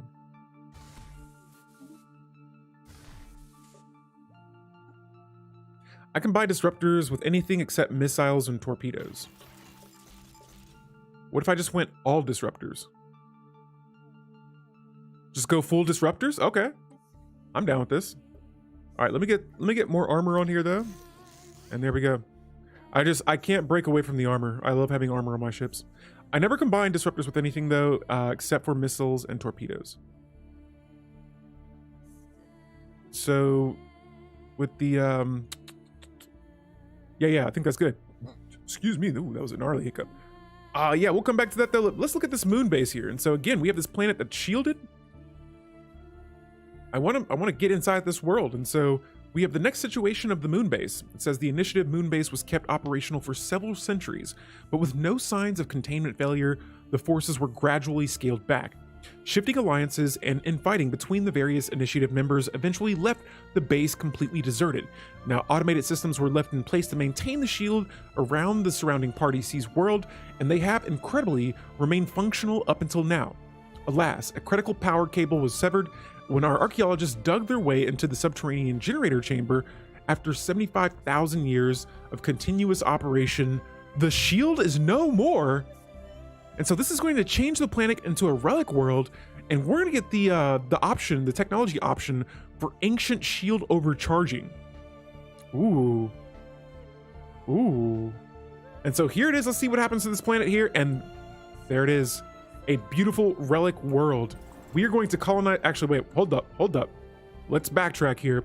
I was going to colonize the world, but now we have what is an abandoned Ecumenopolis. It says that this ancient relic world was imprisoned behind an impenetrable energy barrier for roughly 75,000 years. It must once have been a vibrant Ecumenopolis home to hundreds of billions of individuals, but the streets and buildings are deserted now. None of the planet's original inhabitants remain. And I wonder why. They were encompassed in a shielded world for 75,000 years. And so, yes, I will be starting a excavation dig site on this right away. Come on. And let's see what's going on with this abandoned Ecumenopolis world. And yeah, we are going to wait to colonize that planet there in just a moment. And so cool. We've completed another dig site. Disruptors are comparatively low damage, so if they are not bypassing shields with all the weapons, it's better that none of them do. Also, guys, we got that food upkeep back on track here. Let's make sure watching these fleets again. And all right, that fleet power is slowly but surely increasing here. We still need way more. What? A leader has retired? I didn't know leaders could retire. Hope it's the Rubicon. The feature on the relic world, though, wow. Yes, wow. But we're gonna see what's going on here. One of our leaders is retired. Our head of research, Claws of Ivory, has retired. I have not seen that happen before. What if I'm like, no, you can't retire? And so let's go to our council here, and we're gonna need a new head of research. And so we got a couple of options here, but let's go with let's hire a rookie. You know what? In particular, since let's see, we got a couple of options. Let's not jump this one too quickly. Just there's a lot of options right now. Who could we pick? This leader that I can't decide to stick with. Let's go with William Montgomery. You know what? Maybe we can go with. I'm torn right now. Just everyone looks cool. You know, we could go with another scientist, though. That would be nice. And we'll go with Renid Stelfrost, since they have the resilience trait, increasing that leader lifespan by 20 years. And they're going to be our new scientist here. And so let's go ahead and assign them to our science ship. And now we're going to go ahead and continue this abandoned Ecumenopolis dig site. We got another tradition available, and we are now completing a... please, no spoils. I don't know what's going to happen with the situation yet. I don't know anything, but if you guys want to message each other, please feel free to. We also have a Discord channel right there if you want to check that bad boy out. And we talk about Stellaris there pretty frequently as well. And so more power to you guys. But here we're going to go ahead and finish our 5th tradition, politics. And we're going to select this extraordinary powers tradition. It says that extraordinary times call for extraordinary measures. We've already been entrusted with power. It is only natural to let us wield it. And so this will now give us veto cooldowns and emergency measure cooldowns. We're going to go ahead and select that. And wonderful. On top of that, completing this tradition will give us an extra 10% diplomatic weight. And no. Yeah, I haven't found it yet. It's going to increase our diplomatic weight by 10, and it unlocks 4 special resolutions in the galactic community. On top of that, we get an ascension perk. And so we got some options here. The flesh is weak. We could make our robots cybernetic. Ooh, but I feel like that would be dangerous. I feel like it's best that we go mind over matter. Mind over matter. Looking around here at some of my other worlds, consecrated worlds could be kind of fun too with this kind of playthrough. But no, mind over matter, it says that only a fraction of the potential contained within our minds has been unlocked. The latent psionic abilities of our species are only now beginning to manifest in certain individuals. We will now gain access to the psionic tradition tree, and we get the technology to research telepathy. And so we're going to go ahead and go with the mind over matter. What are my governing ethics? For my ethics, we're going with Xenophile and Fanatic Spiritualist. And so now we will be able to go down that psionic tree when we get our next tradition. Now, doing a quick checkup here on the planets. Here, Talon's Butch, upgrading that planetary capital. And it looks like for the most part, the rest of these worlds looking pretty solid.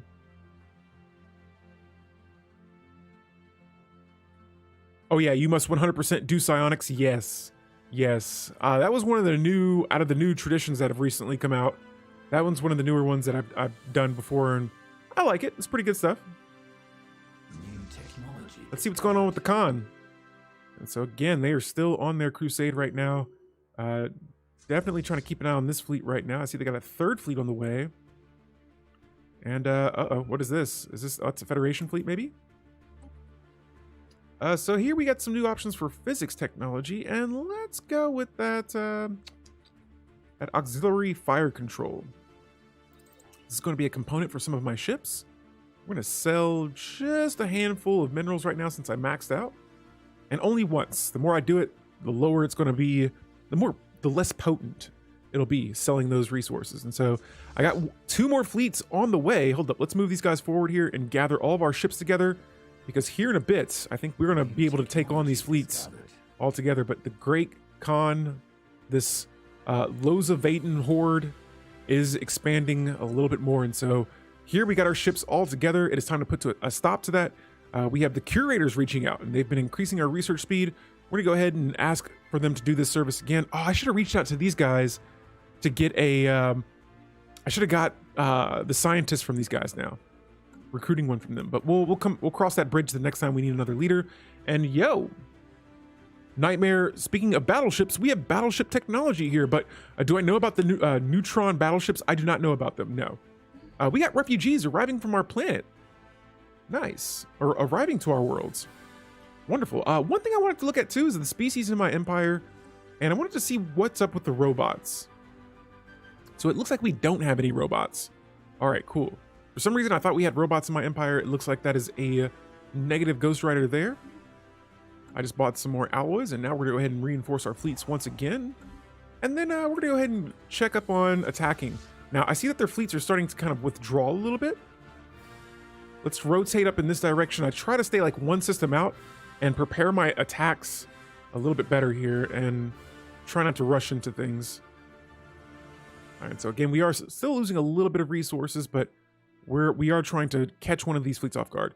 Battleships can't do neutron launchers anymore, unfortunately. Did I miss out on this? Oh, and so yeah, now they're starting to run away.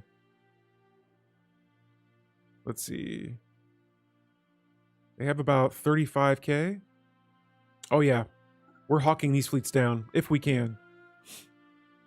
Spinal Mount Giga Cannon plus all neutron launchers equal the ultimate first strike. And I do remember hearing in some of the Reddit posts, which by the way, guys, we got that Reddit blackout going on right now.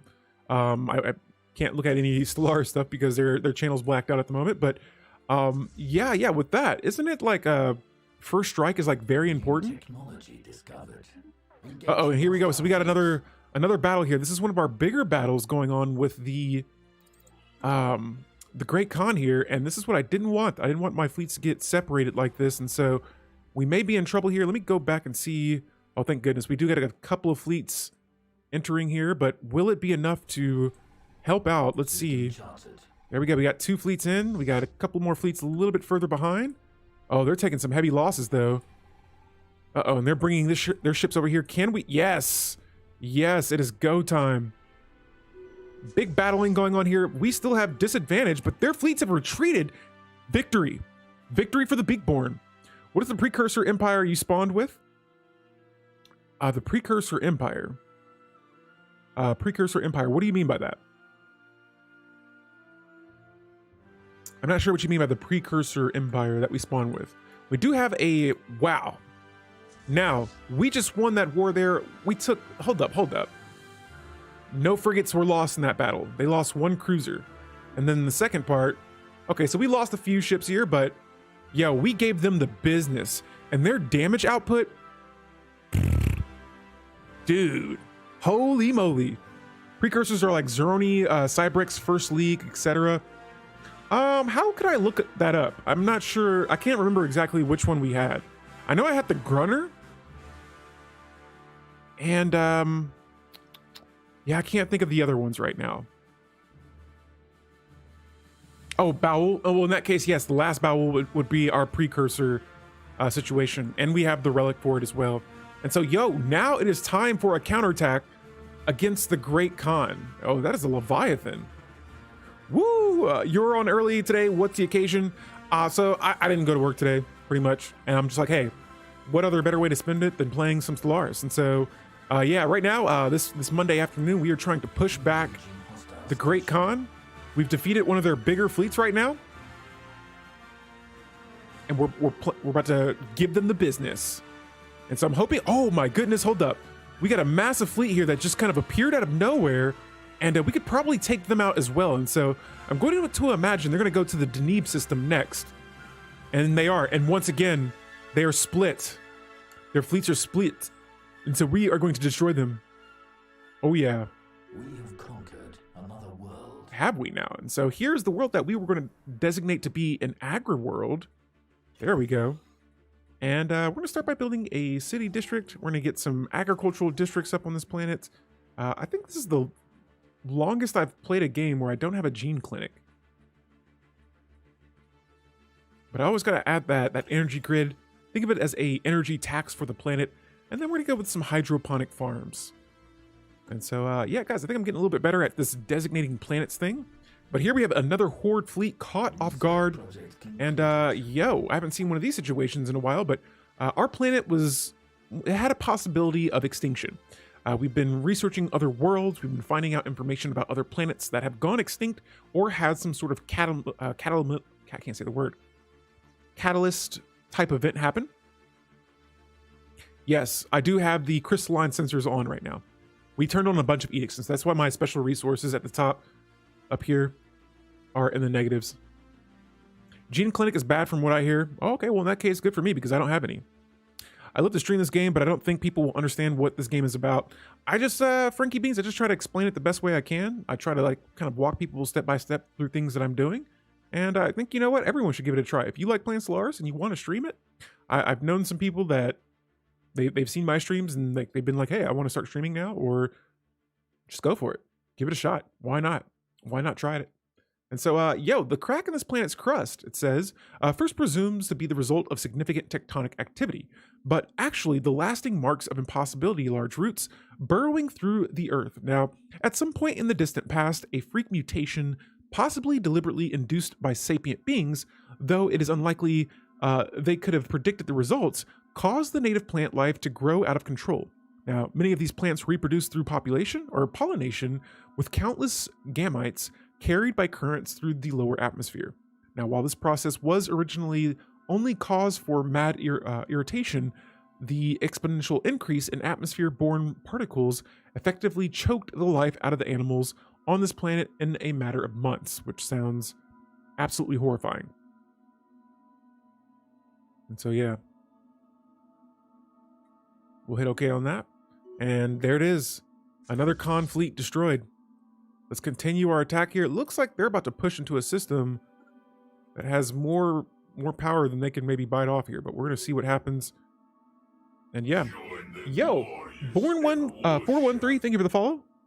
Born, I now grant you the status of Alpha, the energy of Yang, and the ability to delete all elites. Thank you for the follow, and welcome to our Stellaris stream here, where we are doing a pretty okay job right now going up against the Khan. And so, giving them the business here. We got our fleets currently matching up with here. And uh-oh, do we have pirates? We sure do. We have some pesky pirates on the other side of the galaxy. Let me see if I can squeeze a defensive platform up here. We'll get 2 if we can, and see if that holds them off. Now, back over here is the Galactic community. We haven't looked at this in a while, but right now we are currently voting on the enemy of my enemy. Now, this is going to increase diplomatic weight from fleet power by 90%, which is very good for us because we like to build ships in this empire. I'm not sure. I don't see anything about any comments not being posted. But yo, outside of that, let's see if we can maybe vote on another resolution. Actually, you know what? I'm going to pass. I want this changing the council size to 2. Can I declare this a emergency measure?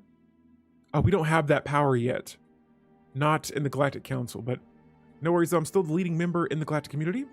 Here we got another rivalry from our pretty much, these guys are not that strong compared to us, but yeah, sure. Send us your rivalries and we will greatly accept that increased influence per month, which right now we just got plenty of that. But jumping back over here though, we got our fleets getting ready to move back into the Espaya system. And we're going to try and stop this. Look at this big old ship. Look at that thing. That thing's massive. It looks like it has all lasers on it. But yo, my fleets are attacking from the rear. Get ready for an ambush because here it comes. And oh yeah, baby. Oh yeah. Bad news for the con. And there it is. Another fleet down. Let's continue pushing forward. And so all fleets are on go. And that's another victory, guys, for the Beakborn Dominion. We are leading the attack against the Khan. And yo, maybe we can get our hands on the Khan's throne. That'd be kind of nice. Got a mod for the Galactic community where resolutions and recesses are each reduced to a year. Things happen quickly now. That sounds intense. That sounds very intense. Resolutions passing that quickly, holy moly. And so let's jump back down here to, actually, you know what? I'm not going to worry about the food just yet. We have a governing ethics shift in another empire. But yeah, I was worried about the food for a moment, but I'm pretty sure by the time we get those jobs up on that planet, we'll have plenty of farmers to help out our worlds here. And so here I'm just planning a course to take out some of these weaker fleets. Oh, whoa, whoa, whoa, whoa. I'm going to push all this back. They took these systems from my allies, and oh, the machines are gone. So are these guys are not subjects. Oh, they still are. This robot species here took the heaviest hit, and honestly, I don't know what's left. I don't know what's left. I don't see the machines anywhere. And so yeah, these guys we went to war with a long time ago, and now we've been pretty much neutral throughout the most part of this game. Longest I've survived is 500 years, got wiped out by the Fallen Empire. Nice. Those be the best games though, and they'd be the hardest to break away from, because then I'm just like, I miss my empire. Seeing an empire fall that you really like to play with, it can be rough. Let's go ahead and continue reinforcing our fleets. We got a bunch of ships queued up. In the meantime though, over here, we are still pushing our crusade against the Great Khan. I see they have another fleet here queued up. I gotta be very careful because that one looks like it's punching a little bit more of a punch. It's a bigger punch than we were looking for. And so I'm actually just going to attack the systems first and avoid like direct contact with their ships right now. Last play I died in 10 years to advanced fanatical purifier. Ooh. Hey, sometimes RNG will get you. It happens, yep. Sure does. It sure does. And so here we got a fleet slightly out of position. All good. That's a small, that's one ship there. That was the Khan's fleet. You have to beat it to get the throne. Oh, okay. Okay, well, right now would probably be a good time to attack it since it's by itself. And so, oh, no. We're going to keep all our ships going here. Thank goodness. I don't want to split them just yet. Yeah, that's the Khan's chosen of the Great Khan. We'll see how chosen they are. We're the chosen. Holy moly. And yeah, we got a lot of hostile ships nearby, so we got to be very careful here. You have to beat the Khan twice to get the throne. Copy. Copy. And my admiral has gained a new trait, the unyielding trait. Okay. Engaging hostile fleets. And so they may have caught one of my ships off guard here. Okay, it looks like they may have caught some of my reinforced ships off guard, but they got away, thank goodness. All right, and so now we're going to go ahead and send all of our ships back. And we're going to clap this fleet right here. Just one by one, helping us build XP here. Guys, if I miss your messages in the chat, please do not feel free to repeat them. There's a lot happening right now.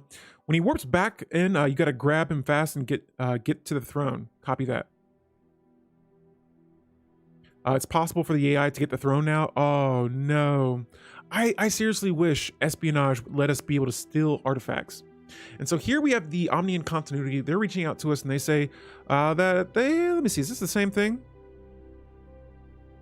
Okay, they want me to colonize another planet, Piscis 2. And so let's find this world. Here's Piscis. Here's the world. And I mean, hey, you don't have to tell me twice. Sure, I'll go ahead and colonize this world. And so we'll get a colony ship on the way, and let's send in some more of the lithoids. I don't think my Beakborns prefer these aired worlds like that, but we'll be terraforming it later on. And so let me see, where are my beaks at? Where are my birdies? Here they are, the beaks. Yeah, they have very low preference for that type of world. And so this empire is still led by my birds, but we'll go ahead and just start selecting some more of these. I'm just gonna name this one Peaky Blinders. Relic, sorry. Terrible system name, Piscus. Can you integrate to get artifacts? I'm not sure about that one. Or relics? I'm not sure. I'm not sure if that's how that works. I'm not 100% sure about any kind of way of acquiring relics from other empires. The Beaky Blinders, I like that. I wish I would have came up with that before. Maybe I might change it later, but right now we have a governor that has another trait. The Beaky Blinders, that's great. Let's go with the shipwright. This will increase ship build speed and decrease ship build cost. Never go wrong with that. And yeah, we got tons of ships being reinforced right now. But again, let's focus on what's going on here. And oh, here we go. Got another battle going down. And bingo! The Khan is taking more losses. And so let's continue. I'm trying to kind of back and forth here. They keep sending ships in multiple directions. And I'm not ready just yet to spread my fleets out like that. And so here we're taking back another system. It looks like right now we're revoking the prime and interface. And I'm actually going to vote yes on this because this is the machines. I initially wanted to conquer them before. And we can kick them out now because this is their only system they have under their control at the moment. You have a chance. You have a chance, I think, that you can get the relic when you concur the home world. Oh, really? So like, if you conquer their home world? That sounds pretty sweet. And so here I'm going to go ahead and grab all of my ships. And we're going to move them right towards the edge of the system. So that way they move there at the same time rather than going one by one like we saw earlier. And we're going to go ahead and try and like just catch this fleet behind. And so all ships are in position. We'll go ahead and have them travel here next. And let's try and, yeah, catch these guys while they're attacking other fleets. Hopefully they get weakened by some of the other defensive platforms if they do build them in, over here with the AI. And now we have the Baul Organic Plant. This is a building, or it's a type of building that we'll be building on our world here in a moment. But let's go over to our alien topography because it gives me an extra envoy, 0.5, but I believe I did another envoy like insight technology a while back. Have you had the AI Empire's flag and colors change after loading a save game? I can't figure out what it is causing this to happen in mine. No, I don't know if I've ever had that happen before. All right, so here, yeah, again, I think we are trying to track down this Khan fleet. We got another base to take here, and then boom, there it is. We're going to continue moving forward. There was something I was just going to look at. I think I might have lost my train of thought right there. Oh, yeah, so let's go back to our planets here really quickly. Now, Planet Fathoria. Looks like we need a ruler position, which I can't really help them with that. But what we can do is upgrade some of these jobs here. And we'll just upgrade 2 for now. And then go to some of our other worlds. Here's a forge world. We'll just keep on adding industrial districts. And if my minerals get a little lower, we'll start to squeeze in some more mining districts. But for now, yeah, a lot of these planets, just adding the buildings to match their designation. Okay, and so here's our mining planet, and I was building temples on it. We'll continue doing so. Now that is going to do a big number to my consumer goods, and so we'll keep track of that here in a moment. But let me see what special buildings do I have. Oh, I don't have the crystal buildings just yet. Since a lot of these resources are going to be costing me minerals, let's see about squeezing a mineral purification plant and maybe some more mineral districts onto this world. And there's a world in particular that I'm looking for. This one, another one that we may have to just kind of juggle around districts with. Where is that food planet? Here it is. So Agro World. We want to add that new Baul building, and let me see. Here it is, the Baul Organic Plant. And so this is going to increase food from farmers, and it's going to give my farmers are going to produce consumer goods. And so good stuff there. The games are different for computer and console, which annoys me. See, when I used to play on console, and it took a little learning curve for me to you know, figure out the differences, like how to change things up there. And so yeah, it took me a little bit to change, but yeah, I like it. I like PC a little bit better. Here I have an insult. Can I insult the Khan? No. Terminate communications and negative Ghost Rider. And so cool, we got some buildings being made on our world. We have tons and tons of ships being reinforced. Let's jump back over here on our side of the border, and let's look into building some more hyper relays. I got two construction ships working on that right now. And let's jump back over here to our fleets. And so, it is go time. This is one of the Khan's bigger ships. Oh no, all of my fleets are all mixed up right now. Can we hold these guys off?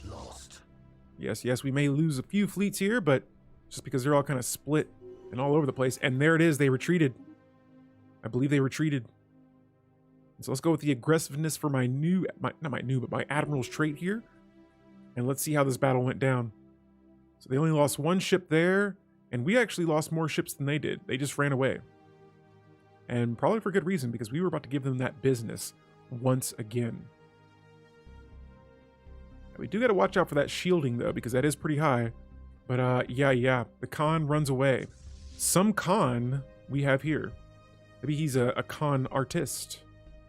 And so let's go back here to our fleet manager, and let's reinforce more. As every time I, leave a battle, I try to just reinforce my ships here, or as many as I can, because I know that, taking losses, while they may not impact your empire now, they can, later on, if let's say they bring back a bigger fleet, I'd rather have some fleets already in way instead of having to get ready. And so here I got a ton of alloys here that should help me reinforce as many of these ships as we can. And you know what? I'm going to send my fleets now into this system just to defend, and we're going to keep them posted for a while. Yes, the Khan ran away. That's the Khan, he can't do it, it seems. He can't reach his goals. And so right now, this has been a little back and forthing with this horde. Let's check out the Galactic community, see what's going on here. And so we are still voting on the enemy of my enemy resolution. Looks like most of the galaxy favors it right now. And that's going to give us even more diplo weight due to us having a pretty decent sized fleet right now. And so it looks like I got a bunch of my ships currently. I wonder if they're trying to merge. Gotta merge all these guys together now. I think they intended to merge before, but ended up getting slightly sidetracked there. All right, and so we kind of mix things up here, but we got 4 of our teams put together. I see that their borders are expanding a little bit again. Guys, let me know if the stream's still going on here. It looks like I may have disconnected from the chat, but if so, let me know. I think we got a little bit of a storm going on. I think so. It was a little cloudy outside before, so it may... I still don't know how to merge my fleets. So what I did right there is I shift-clicked it a bunch of them, and then there's a merge button for them. I think William Shatner did a better con scream than Zachary Quinto. I may have spelled that wrong. Yo, here we go. We're going to reactivate the last Baul. This is going to unlock the new Baul life seeding situation. And so let's go to our planets. Planet Scrambled Eggs. I like this world. I do, but let's maybe look into another world that has... Let's see, which world has the lowest stability?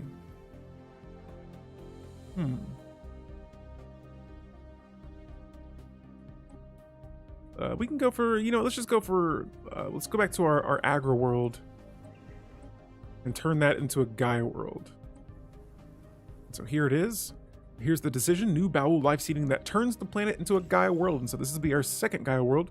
Multi-select and merge if there is a space fleet command limit. Yes. If the ships go over, like if you add too many ships to a fleet and it goes over the command limit, then you will not be able to merge those ships. There's also certain ship types that won't merge either. So yeah, just keep that in mind. All right, cool. And so guys, our resources are starting to climb just a little bit. Our fleets, everything's looking pretty solid. Let me see if I have, we need more metallurgists. And so we'll squeeze on another 2 of those jobs.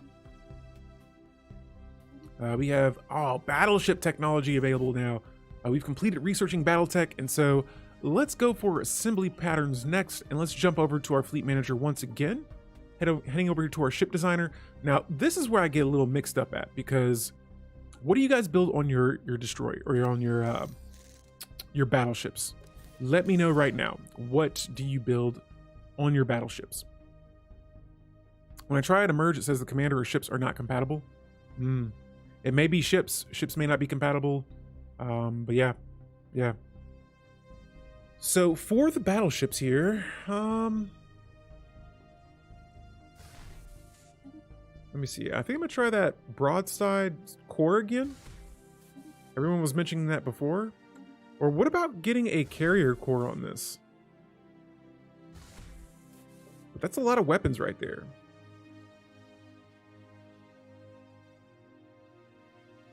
What if I went lasers on this? I make them into hangars or artillery while my cruisers are torpedoes. So why do you do that, NCGW?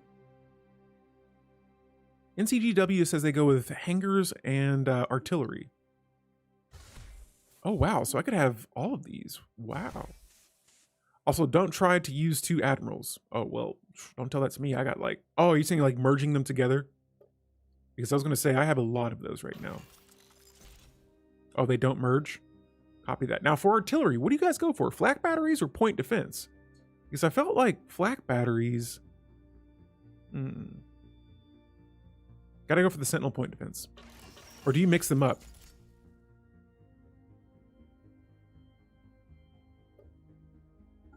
And of course, we are definitely going to go for that strike craft for sure. But yeah, let me know what kind of point defense you guys go for, because I know the AI is not really running missiles. But I'll squeeze maybe 1 flakjack on, or flak battery, and then the rest will be sentinel point defense. Oh, flak for tracking? Okay. So maybe I'll do 1 point defense and the rest will be flak. And then for my smalls, what? Just more disruptors? And then for my large, let's go with something a little bit different than these. Yeah, more disruptors. So disruptor battleship with point defense and strike craft. I'm gonna autocomplete this, and the description makes them sound better. Glorious Carnage class battleship. All right, so we're gonna give this a run, see how this works. Let's jump back over to our fleet manager, and this time go to let's see about adding a destroyer or a battleship. And so one of those just cost me eight ships, but well worth it. Again, we'll add those and more frigates. The computer. Let's see here. This one, can I add I don't know if I can add a battleship to this. Let's drop down our Corvette class.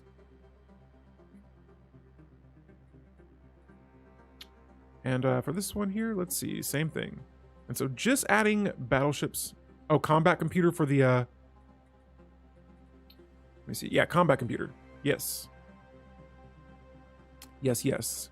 The combat computer is on our ships right now, and so... are you all right?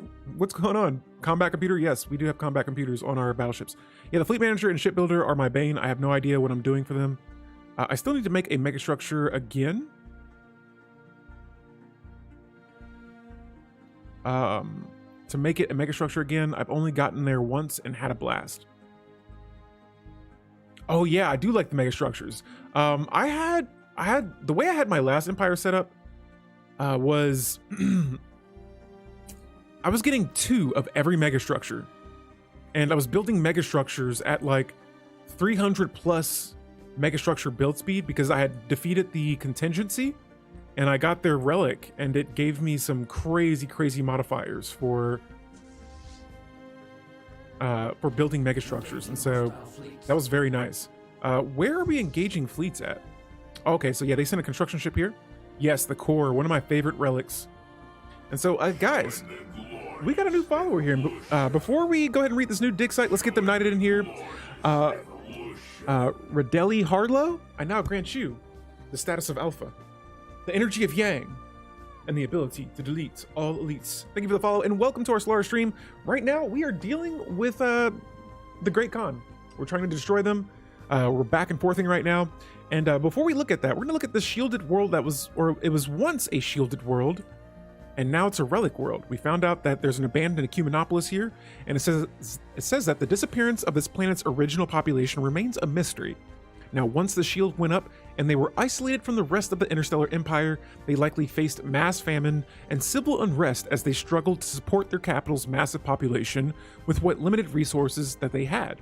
Now, yet there are no signs that they demolished parts of their city planet to cultivate the land. Nothing suggests that the significant fighting took place after the shield went up.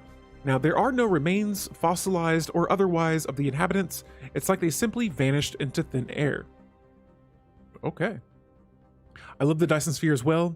I like all those energy credits from it. I like the Science Nexus. I like the Mega Shipyard. I haven't built a Mega Catapult yet. Or a catapult yet. Quantum Catapult I found underwhelming. And so curious here. We're going to see, dive a little bit deeper into that abandoned Ecumenopolis. Now, I want to look around the galaxy and see what's going on with some of our neighboring members here. In particular, these guys, because I've been trying to subjugate them for quite some time, but the robots need to let them go.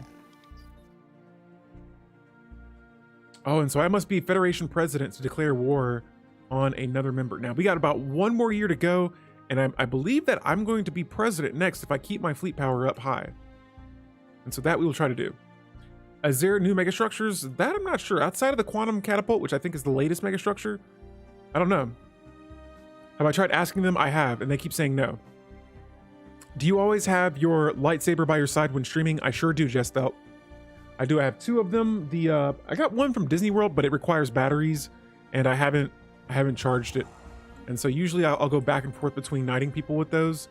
But for now, I just use my other custom-made one. Still tried absolutely, but I felt it was lackluster. Only kind of useful if you have it near the galactic core. Copy that. So guys, alien topography. This is complete, and now I have another envoy. And so for our next tech, I don't need to go with terrestrial sculpting right now because I can just turn all my planets into Gaia worlds eventually. Let's go with getting some more research from my researchers. And so that is done there. Let me make sure. Yeah, I believe it was planet Scrambled Eggs. There we go. The new owl live seeding is active on this world, so we will be terraforming that here in a moment. Yeah, not going too deep into managing these plans right now. We already got a bunch of buildings queued up. Let's now push and attack the Khan once again. And so giving them the business. It's coming up. And we are establishing another colony as well. Here, we're going to rename this. Planet Beaky Blinders is going to be a world that the Fallen Empire, the ancient caretakers told us to expand to. And what they say, we will. Sentry Array is nice if you want to bring lag. Sentry Array? Does Sentry Array bring lag? I'm not sure why so. Yo, Lund, what's going on? Using a naval fleet to explore the catapult is funny because unless they land into the enemy space fauna, you can explore with them. And then if they FTL out by being in another Empire system, then you don't really lose anything. So, yo, the Great Khan has been met with defeat. What? Who defeated him? And another Empire's swearing secret fealty to us. Yes. So, in spite of his vaunted military genius, the leader, or aka the Great Khan, has been met with defeat in the aerial system. Let me see. Is that the system we're in? No. No. But someone else is definitely attacking them, and they defeated them. And so we're gonna have to definitely make sure that we hit their fleets next. It says even now, the Rhizome of Ebony is busy assembling a new armada to resume his conquest. But his victory has brought some much-needed respite to those who oppose the relentless advance of the Horde. Oh man. That is going to happen anyway in the endgame. So the Great Khan is not inflatable. Guys, the Great Khan has been defeated.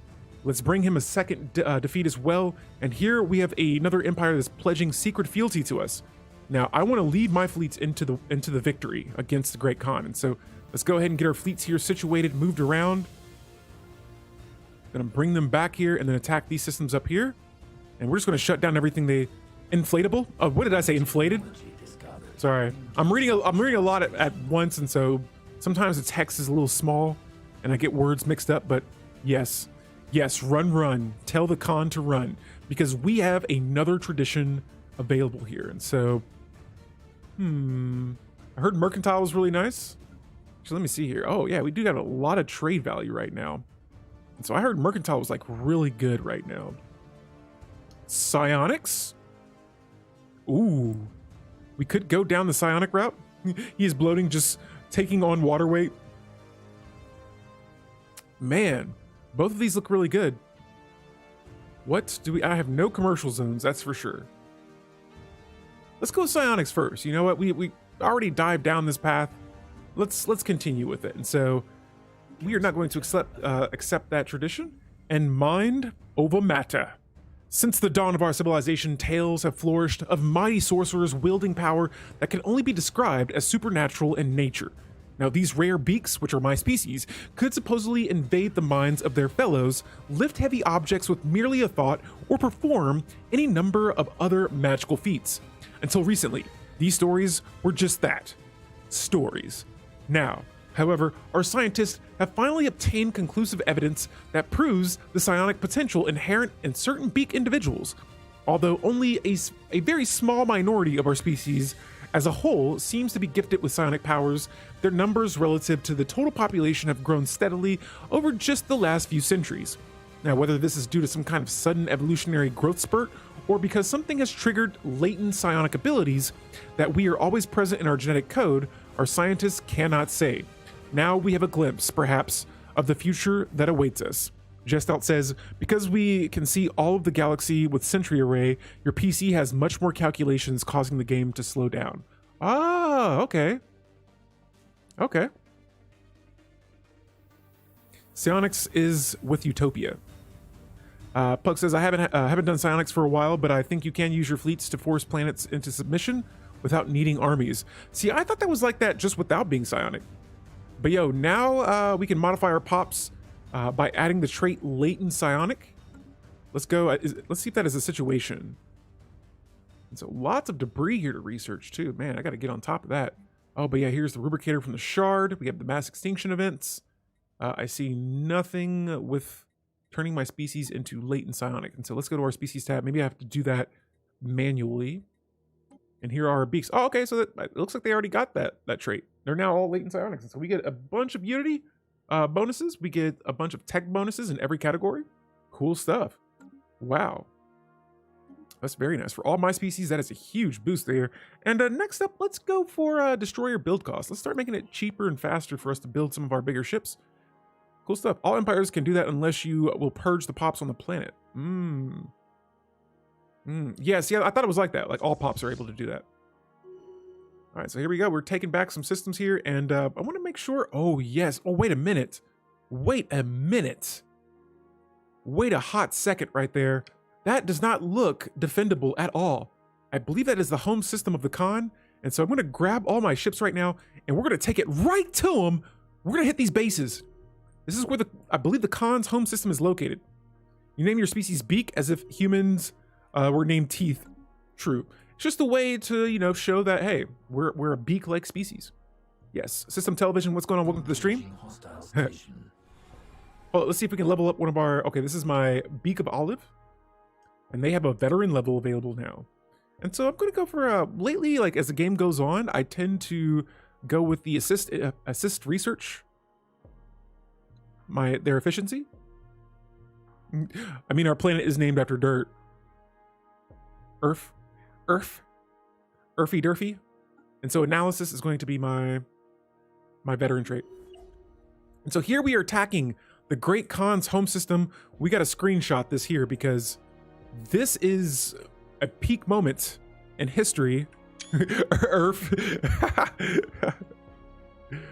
All right, here we go. Let's see if we can take the fight to the Khan. Initiating evasive maneuvers. No initiating evasive maneuvers. There's only attack. Holy moly, and so we're losing some heavy ships here, but will we be able to sustain this? Ooh-wee, this is going to be a close one. Come on, take these bases down. Yes. Yes, guys, yes in the chat. For our birds, yes. Yes. Oh my goodness. Yes, that was a whole base. Who knows how many people died on that, but yes. Yes. Yes. Yes. Yes, a resolution has been passed, but that doesn't matter right now because the Khan is about to fall. There it is. The final base. Victory. What is left? Oh, there's a whole nother fleet right there. All right, so we took some heavy losses, but the Khan, they took more. And holy moly, we're going to retreat out of these systems and get back to clearing out some of these weaker bases right now. But yo, that was a massive battle, and now we need to replace our Keeper of the Vault. That was beautiful. That was absolutely beautiful. And so it looks like a leader, I don't know if they either died or I don't know what just happened right there, but let's go with the Wings of Purple, since they have a nice little food trait right there. And yeah, we just took it to the Great Khan. And so we lost about maybe 80 ships right there. But good stuff though, holy moly. And so let's see the combat report. Oh yeah, lots of ships lost on both sides. Let's see, 83,000. Yeah, they still have a lot of armor though. And so being able to rip through that has been a nice bonus right there. But yo, good stuff on the Beak of Skydive. This is my player heir right now. My ruler's heir. And so, man, oh man. Let's see what's going on with the Federation because, oh, are you a new president? No! My fleet's power, wait! No. I lost all those ships in that battle. And so now I gotta I just gotta reinforce as many ships as I can. Holy moly. Yeah, we lost a lot of ships there, and that's gonna bring my oh, talk about timing right there. So let's see when this resolution is gonna pass, or when this next presidential election will last. Oh my goodness, in literally like 2 months, I can't get my fleet up that high. Not in that short amount of time. Engaging hostile station. Damn it. Damn it. I should have waited. Oh man. And so here's the Great Khan. It says a second onslaught approaches. They come back. The Great Khan says, this is the Great Khan, Rhizome of Ebony. My defeat at the hands of the Kelzin Dynastic Union, boo, was a minor setback, nothing more. But the Kelzin are brave warriors and worthy opponents. But they too will fall before us. Now, the tide of history is sweeping across the galaxy and nothing can stop it. My new armada has been assembled. Swear fealty to me now while you still have time. A second onslaught approaches. We're going to be ready, but we're going to back off right now because, yeah, we did take a lot of losses there. So here I have my head of researcher has leveled up, and we're going to go with that scrapper trait. And there it is, the new president. The new president, they got it. They beat us to it. And so let's make sure, okay, you know what? We didn't get the Federation presidency this time around. We got to wait another 10 years, and so in the year 2317, we'll have a new election, no worries, I can be patient. But yeah, we'll make sure that this Federation level's at 5 when we become president next time. And so, yo, Chill Zone, thank you for the follow. Welcome to our stream. Let's go ahead and get Chill knighted in here. Chill Zone 3, or Chill Zone, I grant you the status of Alpha, the energy of Yang, and the ability to delete all elites. Thank you for the follow, and welcome to our Stellaris stream, where we are trying to make our bird species. We're having some ups and downs right now. But yeah, can't you ask the Yeon to send a fleet against the Khan? If so, dogs, I do not know how to do that. I do not know how to ask the AI to send us some ships. Now, fleet maneuvers, what is this? One of our admirals has drawn up plans for a major fleet exercise that involves a substantial portion of our navy. Now, the location she has chosen for these maneuvers is in the Koldak system, which is close to the borders of her rivals. Okay, yeah. I'm going to go ahead and just say, yo, carry out the maneuvers. We don't care what they say. They're weak. What are they going to do to us? What can they do to us? And so now one of my admirals has been, ooh, I got a new admiral added to my fleet, or to my leader pool here. Cool stuff. And so let's assign them to a fleet while we're at it. And here is Beak of Indigo? There we go. 3 admirals. And so outside of that, there was something I was looking at here. Oh yeah, we got a couple of planets that can upgrade their planetary administration buildings. Oh, cool. And we have a building slot open on this world. You can borrow fleets with trade, right? I haven't messed with mercenary enclaves much, but I think you can't get them there, or you can get them there too. So yes, you can do that. I haven't made an enclave yet, but right now I want to keep my ships maxed out, or try to at least. I need my ships to be reinforced right away. And so let's go ahead and reinforce as many of those as we can. And holy moly, that is a lot of ships on the way. So we'll take our time with that for now. I think I had some pirates over here. Oh, nope. They fell to my defensive platforms. All right, cool stuff. And so Here, it looks like the Eon Enterprise wishes to give the Primate Interface Association status to our Federation. I'm going to say, how about... No? No, don't want that. But if it does passes, whatever. Engaging hostile fleets. Uh-oh, and so we got another massive fleet right here moving in. And let's see, do we have the fleet power for this? You know what, we're kind of split up right now. And so let me see if I can maybe merge as many of these ships as I can. And hold up, let's keep them all in position right here. Let's just stop the movement. There we go.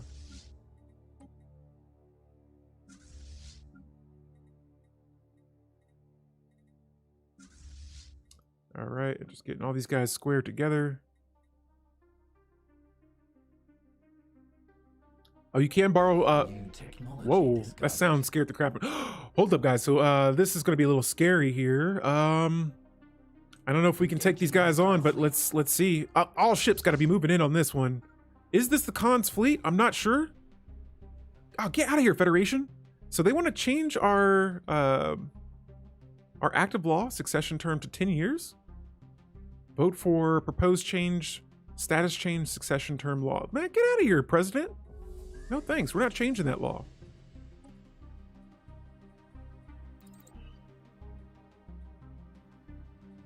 All right, so here we go. Let's see if we can take these guys down. I think we're slightly outnumbered. And oh man, we're taking some super losses right now. Holy moly. Holy moly. I don't know, we're still in this thing, but... All right, I'm pulling our ships out. We're gonna go ahead and retreat. Everyone retreats. We only lost 7 ships there. But, all right, we lost 1 fleet, but no worries though. I want to keep the remainder of my ships. Let's just keep our ships in our fleet now and try and rebuild a fleet here. And so, yeah, they just kind of caught us off guard there. No worries though. This loss does not mean the end. I think we did a pretty solid job though, securing them for this. I mean, really, it was mostly our fleets down here on the southern part of the border protecting our subjects here. And so, without having the Federation to back us up, I think we're okay. Now, while we wait for that, I have a lot of alloys, and we have a colony, a new colony. And so what resources do I need right now? There was something that I wanted to designate that I haven't seen, or that I don't have a designation for just yet. And it looks like everything I already have designated for it. So maybe I'll add, we could go for another fleet, a fortress world. We'll get to work on this now. We'll add 2 city districts, and then let's start right away with, excuse me, if we're gonna need a big fleet, we're gonna need a lot of energy, and so an energy grid will be a must, and let's get 2 more strongholds here. Can you get the scanner later? I'm not sure. And so yes, a slight defeat there, no worries though. In the grand scheme of things, we have been completely wrecking the Khan. I just want to make sure that my fleet is going to be the one that attacks them and gets their hands on the throne. And so it looks like my fleet's already back. Holy moly, we recovered from that a little quickly there. And let's see about reinforcing our ships here, because I did merge a bunch of these, and so it might be a little out organized right now. But yeah, let's make sure these fleets are all getting put back together here. And so let me add some more ships to this.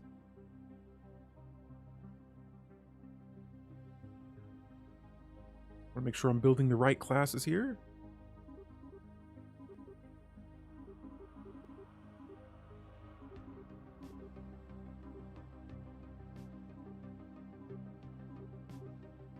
All right, cool. So we'll reinforce these later. The drone's home. Can you get the scanner later? Oh yeah, let's go back to that. And so let's see where. Actually, we are researching the dig site now, and so we just got a lot of rolls, a lot of bad rolls for it. And so that's just going to depend on the leader here. But the abandoned Ecumenopolis, we're going to continue working on that. We've been working on it for a while, but yeah, I want to make sure that is still going on. Back over here though with our fleets, let's just go ahead and start. I kind of want to backtrack a little bit.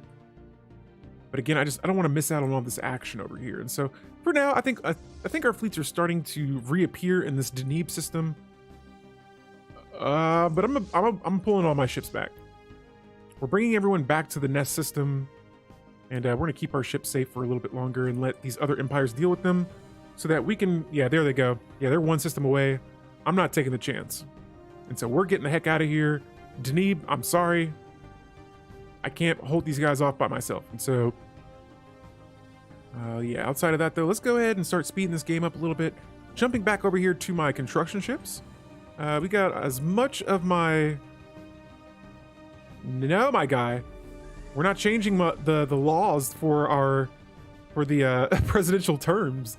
The AI is trying to really secure their position in the Federation right now, and I'm not going to have that. No, no, no. And so let's go ahead and jump over to our edicts really quickly. And some of these I'm going to... Oh, I didn't have the crystals activated right now. My bad. Whoever's asked about that before, I don't have those activated, but I'm going to keep using the exotic gases as fuel to make sure that our ships move quickly across the galaxy. Oh, drink? Yes, thank you so much. I do need that. I didn't hear my alert for it, but thank you for redeeming that, Frankie Beans. Let's keep this thing going.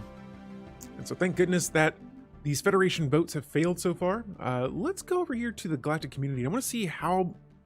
Okay, cool. So even though we have lost a lot of ships, our Diplo weight's still on the top of the charts, and now we are voting for regulated growth. Now this increases monthly loyalty from my subjects. And since I do have a lot of subjects, yeah, I can see myself supporting that resolution right there. Again, if we had all of these Federation ships right now, the Great Khan would not be a problem. This would actually probably would have been solved by now. And so here again, we are just continuing to build. I need to buy some rare crystals here. Here we go. Buy about 1,000 of those. And let's continue building this hyper relay. It's taken me quite some time, but oh, we have a second Gaia world. Splendid. Let's see where it's at. It was planet Scrambled Eggs. This is my Acro world, and so the perfect planet to have more food on. And we'll get to working on increasing the housing and jobs, and more farming jobs. Wonderful. So another hydroponic bay is on the way. And great. Scrambled eggs is looking good. Now we're getting a whole lot of food per month. And we can go back to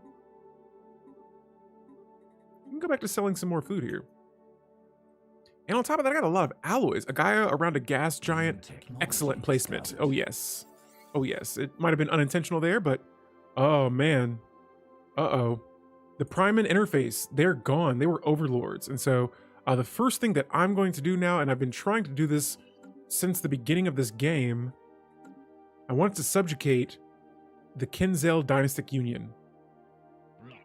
They no longer have an overlord. I'm going to propose subjugation. Oh, yes. Yes. Give me those resources. Oh. Ole mole. Wow. And so, oh, wait. I don't want to pay you guys. I want you guys to pay me. Yes. Yes. Oh, yeah. And with me being their subject, sure, I'll say I'll support you guys in your defensive wars.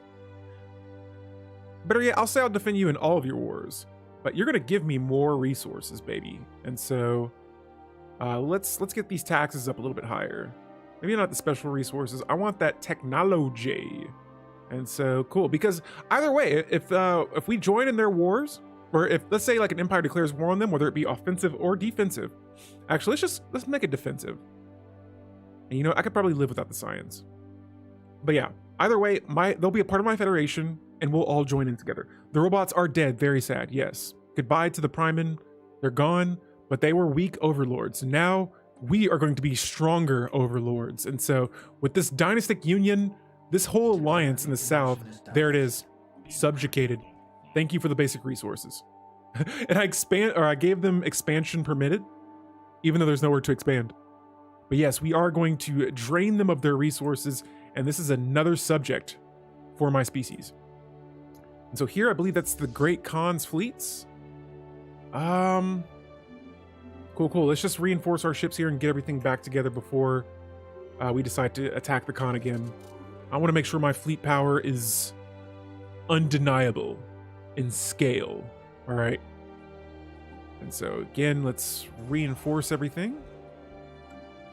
I want to see which ships. Why are some of my ships not being queued up? I'm not sure. Oh, it's probably because we're reinforcing them one at a time. Won't they expand into the Khan's territory once you crush them? And that's okay. They can do that because I'm not going to be expanding over there.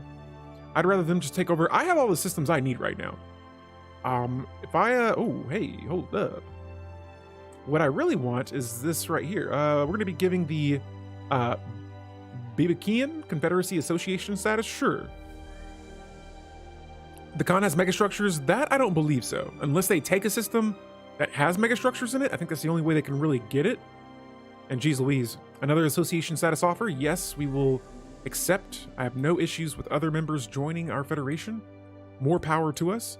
But yeah, my empire is here, and we are just sitting very comfortably. I have a subject up here. I have a weak rival right here. All of this here, I'm going to change our map view mode to Union map mode. Look at that. Everything that's in the blue. This is all either a federation or a subject. And so nothing in this kind of area right here. I'm in the middle of all of that. And so all I have are allies. Looks like they have 2 in their territory. Oh, and the Great Khan's territory. Let me check. Oh yeah, I do see one here. That is that's an orbital ring, or a ruined orbital ring. And the other one is, wow, you can see that really well. Oh, they're both orbital rings. The weird circle and their main, yeah. Those are those mega structures. And I believe that belonged to the old overlord, but here we are. And so, yeah, still facing off with that con over there. I want my ships to be back home now. Actually, they're already home. Nice. Let's go ahead and repair our fleets as well. We got a bunch of ships queued up. Those were the robots, well, the former robots holdings. Yeah, the former robots. We have an election in the council, and we are still leading the galactic community. And so, wow, with us having subjects now, much bigger subjects, this is going to be excellent. And while that resolution is going on, we're going to be continuing to increase our fleet powers. We got about, I think, 7 more years to go until our Federation president is replaced. We are slowly starting to catch back up, but we still got plenty of room to grow. All right, and let's go ahead and start buying some more of these alloys. Holy moly, 5,000 alloys right there. Reinforce everything. So lots and lots of ships on the way. Holy moly. I hope I'm not getting these all mixed up here, because I think I am.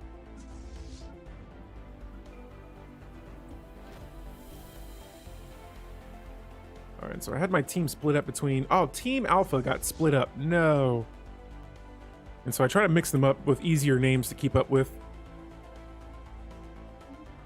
All right, now we got some new tech. Let's go. Oh, let's go with that Xeno Relations right here. And speaking of Xeno Relations, we're going to look at, the abandoned Ecumenical. But we're going to come back to the Galactic community. Here's the evacuation day. And so the eerie and empty streets of this abandoned planet-wide city still do not betray what happened to the original inhabitants. Posters and pamphlets have been discovered that mention some sort of evacuation day. Now, they are typically accompanied by pictures of a galaxy that our astronomers, I can't even say that word right, do not recognize. It says, evacuation day. Today is the day.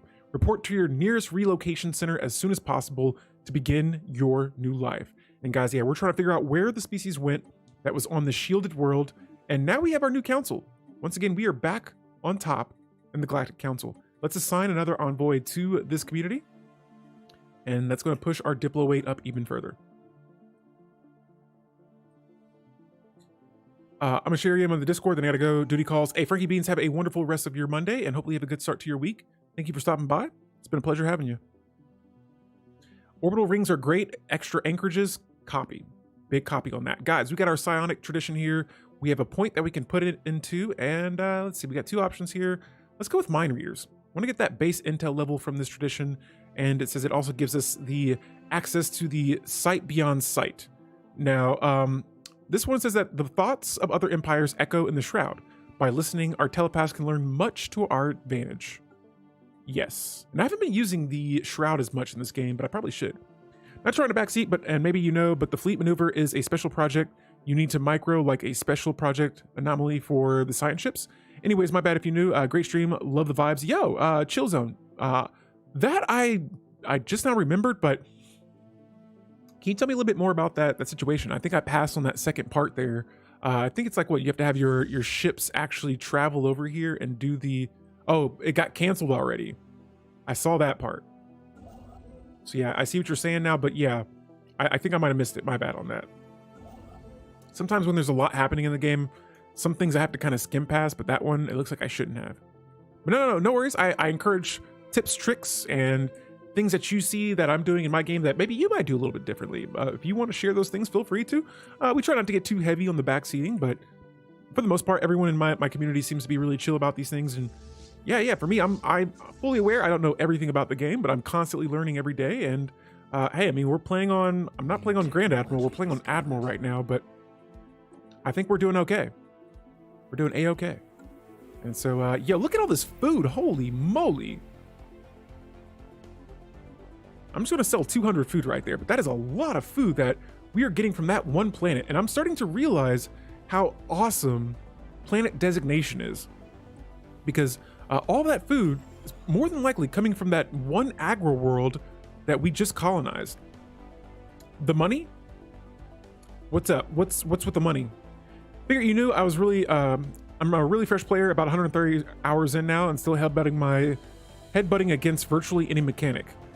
Yo, take it day by day. I lost a lot when I first started playing. I still lose a lot now. But for me, I'm more of like a role-playing kind of character or a player. I like kind of just making these stories and things like that. And so all across all my socials, I update what happens in my game. I make propaganda. And yeah, just try to add a little, like I said, just adding some flair to my Stellaris stories. And so I've been playing for years and I never got better.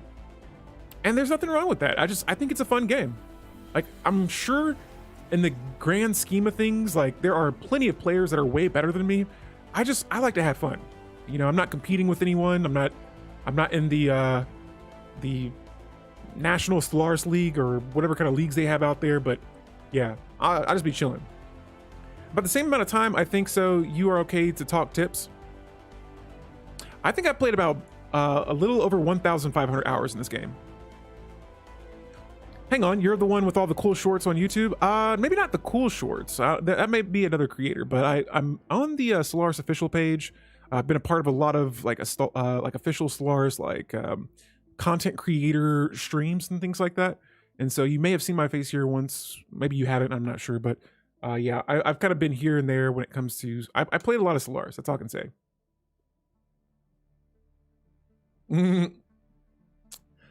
Bugnut, you've been using the console commands. Is that what you're saying? But yeah, I know that I don't know enough. I need to learn more. And so I'm constantly watching, A-Spec videos, Montu Play videos, EP3O videos. Like, these are all creators that I watch. There's plenty of more. I can't name them all, but there's some players or some other creators that make long form content just like me as well that I like to watch. And so yeah, there's a huge plethora of creators on YouTube. And if you like Stellaris, I highly recommend just giving it a shot. Just Google anything Stellaris related. These guys have been trying to change their succession terms since they've been president, and I'm going to continue to vote no. I'm like, no, bro, you don't deserve all that. That's not for you to decide. I may not be the president right now, but I'm not letting these law changes slide. And so again, we're trying to increase our fleets here. I see that the Horde is starting to expand a little bit. No better way to learn the game, finder mechanics without having to worry about micromanaging all the materials and money. Yes, exactly, Defugel. By the way, welcome, guys. My moderator, Defugel, here in the stream. Thank you for stopping by today. I have a cheat mod called Better Cheats. I give myself insane boosts to my economy. See, all right, that breaks the game for me too much. I like a little bit of resistance, all right? I like to suffer a little bit in my games, so to say. And so I don't mind, but in this case here, I got some negative deficits. I feel like that just adds to it. It's like, yo, now we got to solve this situation here. And so, yeah, we got some advanced Corvette hull technology we're going to research. And let's go ahead and... Oh, yeah, we already purchased a bunch. What? Their succession term succeeded? The Sanctified Combat Boat. Oh, okay, Compact Boat. Okay, so I thought that was their laws for their time as president change. But right now, it's still set to fleets. My fleet is slowly starting to catch back up. We got about 6 more years until a new president is selected. Leveling is taking a little while to level up that federation, but no worries. Here we have the curators, and as always, we're going to keep that research agreement going there. The Khan, whoa, bro. You are attacking some of my subjects a little too much. They just split this empire in half. That is not good right there. And so I got to be careful for other empires that may try to take advantage of this here, and you know what? I want to pick out which fleet. I think it might be this one or one of these two. Oh, that's the Chosen of the Great Khan. And so let's go ahead and grab our fleets now. I think we got a handful of them. We're going to continue to reinforce them. And we're going to leave Team Alpha behind for now since it's a really smaller fleet. And let's send these 3 fleets together to attack. We're going to just start picking off some of their smaller fleets again. We can fight them by themselves, but together, no way, Jose. And so here I have a Renowned Paragon. And let's see, what do we have here? Species minimum habitability, food from jobs, Reformer, all these seem kind of okay. Let's go for the life support systems. Species minimum habitability will be increased by 20. And go as high as, holy moly, that is a lot, Pug Knight. Correct their mistake, I sure will, Nightmare. So yeah, we have a new council agenda here ready to be launched. This right here is juicy. This is the build relations agenda, and it's going to increase our trust growth by 100% and our diplo weight by another 20%. Good stuff. Let's see what our next agenda is that we are going to pass, and got a couple of options here. If we get that military buildup, I like to go for that. But if not, we could go for, Psionic Supremacy. This one I haven't seen before, but maybe I'll give it a shot. Resources from psionic pops will be increased, and research speed? Holy moly, with all of our species, I don't know if all of my species are psionic though, so that may not be as good as I think it may be, but let's go for the favored society. This gives all of my specialist pops resource bonuses. I've never dabbled with federations. Federations can be really fun. Depending on how you play them, one of my strategies, and someone mentioned this in the first episode, was how I tried screwing over one of my subjects, or one of my alliances. But there's lots of ways you can wiggle around changing laws and giving yourself extra power. Being in a federation in the early game is really nice too, because you start the game off with allies. Oh no, and there is a machine uprising. The alien civilization in my borders is under attack from robotic drones. Their experiments into AI have had a disastrous result. Wow. And so that's tragic. We may have a robot species on this planet now, and with me being spiritualist, that may not be good for them. Now the Rack, they're coming back around. They were turning kind of hostile towards us, and now they want to establish an embassy with us. We will take that, and for our next physics technology here, let's go with, let's try out the X-ray lasers. Apparently that leads into further advanced technologies in the future. And so here we got our fleets in position. We got 2 fleets nearby. We have here, you know what? Let's attack the stronger fleet right now since they're trying to get to the next system. And we're going to move through a hyper relay system as well. And so here we go. Get the spirit gun, boys. Here we go. Here we go. Attacking one of their stronger fleets, giving them the business. Who's going to win this one? Man, they still have advantage on us. Oh, they're running. Run away. Run all the way away. Get out of here. And there they go. Their fleets have ran away. And so a failed robotic uprising. Back to that pre-FTL planet. After waging a global war against the machines and their own creation, the alien civilization has successfully defended themselves from a robot uprising. Thank goodness. That was going to be a problem for me. Now here they have that 14k, so we still outnumber their fleets. Let's tackle these guys. Hopefully that will be the con there, and again, hopefully we can get another relic. And so a resolution has been passed. We supported the regulated growth, and now we got a favor. Awesome. Let's see here. What could we focus on next in the galactic community? Enable council veto power? That's an option. Okay, that could be doable. Sure, I'll support that. Let's give... Actually, I feel like this is not getting enough support to declare an emergency measure. It's too soon. Yeah, we'll be okay with that for now. I'm gonna wait before I start using my emergency measures. All right, here we go. So we caught the Khan's fleet once again. We slightly outnumbered them, but let's hope we can hold these guys off as well. Defeat that ship. Yes. Yeah, so I see that I think that's their armor. It went down. Now, guys, this is with our Federation. We haven't had a lot of situations like this with our Federation. I see Rack and Pliff Plane in every game. I want a mod that adds more species names. Yeah. They were kind of hostile towards us towards the end of the last stream. And now they're starting to, I don't know why, but they're starting to come back around. Now, with our Federation here, we have a Ecumenical Council. And it says that members of the Sanctified Compact, which is the Federation that I'm a part of right now are united around their spirituality. Now, we found common ground in the fact that we are believers, but the Federation is home to various creeds, faiths, and churches, and cohabitation is sometimes uneasy. Now, lately, members of the clergies have been pushing for the Sanctified Compact to hold an Ecumenical Council where we could gather and try to outline a unified dogma and define the core tenets of our beliefs.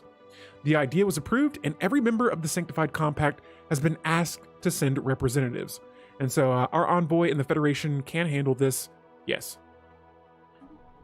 Yes. New technology. And so there we go. Another fleet has ran away. They have a galleon. That thing is massive. The blue on the ships is shields, and then below that is the armor, and the bottom is the hull. Okay. I think that was starting to come to me now. And so they did do some damage to my shielding, but we're gonna look at that here in a moment as well. Let's get some advanced afterburners. And so yeah, they did some damage to both my shields, but we still got plenty of armor here. And so let's look into getting all of our fleets reorganized once again in this system. And yeah, again, we're gonna start pushing back the horde, and we're gonna work our way down. Ah, who killed him? Wait, who killed him? Was it me? Where'd they die at? I didn't even see that fleet. Where is the Okay, so okay, the Great Khan's dead. All right, there's that, but I'm trying to figure out who did it. So the Great Khan of the Lizovitan horde is dead. According to the intercepted transmissions, passed away naturally at... Oh, come on, he passed away. Boo! Boo! Age killed him? Cool. Not really. It is believed that the Great Khan had appointed a designated successor, but despite this as a vicious power struggle has erupted in the horde, the Great Khan's warlords are now fighting each other over control of their empire. It remains to be seen who will emerge on top. So ends the reign of old age. Get out of here. All right, well, in that case, we're gonna go ahead and just... I am so disappointed. The Great Khan has died of old age. I wanted him to die by the Beakborn, all right? Not by some old age. That sounds extremely anticlimactic, guys. I'm sorry, it's just the way the cookie crumbled in this game. We're gonna go ahead and just try to bounce back here, though, and help our subject get their systems back. We want them to be producing the most resources for us so that we can remain the strongest empire in the galaxy. Help us, help them, be great, all right? That's all we're trying to do right now. And so here, again, we're just going to go ahead and... Uh-oh. Back in the Federation, our Ecumenical Council is having a heated debate. Now, the question of, can machines be redeemed, is a delicate and one and many sensitivities were hurt in the discussions surrounding it. In particular, our delegation was most headstrong and has been recorded insulting several other... Oh, man. All right, so somebody was talking smack about another faith, and now we have to apologize. And that's going to cost me 100 influence. Fortunately for me, I'm maxed out of influence. And so, yeah, that is very shameful of the Khan dying in such a whack way. All right, so we got some pirates. Cool. Cool stuff here. Let's go ahead and just build some defensive platforms in the system, and bada bing, bada boom. That situation will be handled in a moment. Let's head back over to my construction ships as well, and we should be able to build more hyper relays, which we'll get to work on these ASAP. And we are just a few systems away from connecting that to my border. In the meantime, though, back over here on the right side, the right bottom side of the galaxy, we are going to now, we got our ships positioned, and let's prepare to attack the next system. Now, back to the Federation, we have this Ecumenical Council. It's a scandalous feast. Now, after a long day spending discussing, is there a unique multi-faced god or many, a feast was held following the custom of one of the delegations. As part of it, a ritual draught was served to everyone. Now, to them, it was a mild and Brent, okay? But our delegations had an extreme reaction to it, and moments later, the room erupted in a general brawl. What in the world? Now, things have settled down and no major injuries have been reported, but they are regarded to having started the fight and are expected to issue an... Man, what is my empire doing? We're causing all kind of chaos in this Federation, but we're gonna go ahead and apologize and be the bigger empire. You know, a lot of these members in our Federation are our subjects, and so we have to... It was drugged. Oh. And here we go. So, a new Khanite. Boo! Boo! All right, so all my fleets have now disappeared, and there's a new Khanite. Lame. Innibrent, your guys were drunk. Oh my goodness. Someone is a servitor? Kinda. So, against all odds, the Horde has managed to weather the turmoil that followed the wake of the death of the Great Khan. The immediate threat of splintering into different successor states has been largely eliminated with the coordination of a new Khan. For now, this reborn Khanite seems more concerned with the consolidation of the territory it already controls than making new conquest. We shall see how long they survive. I wanted the throne. All right, so let me see if I can propose subjugation to them. Oh, and so who said we weren't still going to conquer these guys? Let's see if we can make this happen. And bingo! That is another empire. Wow. We're gonna get 15% of their basic resources, but another empire subjugated. The new Khanite will now be a subject of the Beakborn Dominion. Do it. Do it. Accept it. All right, so back to the Federation here real quick. Let's see, truly, we are blessed. Whatever apprehensions we had going in have been proven wrong, and everything went quite smoothly. Now, this is referring to our council and the Federation. Now, precise theology and inspired discourse have allowed us to create a harmonious corpus of our new dogma. We will surely revisit it later, but for now, it'll serve as the foundation of a unified faith that'll bring us closer to each other. And so this is back with my Holy Covenant Federation. We're trying to we're pretty much trying to build the Bible, so to speak. And so for 20 years, we'll get 20% more unity from jobs and 3 monthly Federation XP. Oh, wow. So what does that put our XP at now? 13 XP. Sweet stuff. And so putting us closer to becoming a level 5 Federation. And I got to see here. We got about 4 more years. Now I'm going to have to put all my resources into a fleet again. And so let's add some more ships here to the Alpha fleet. And let's start building up another one because we want to have as many ships as we can possibly before a new presidential term comes up.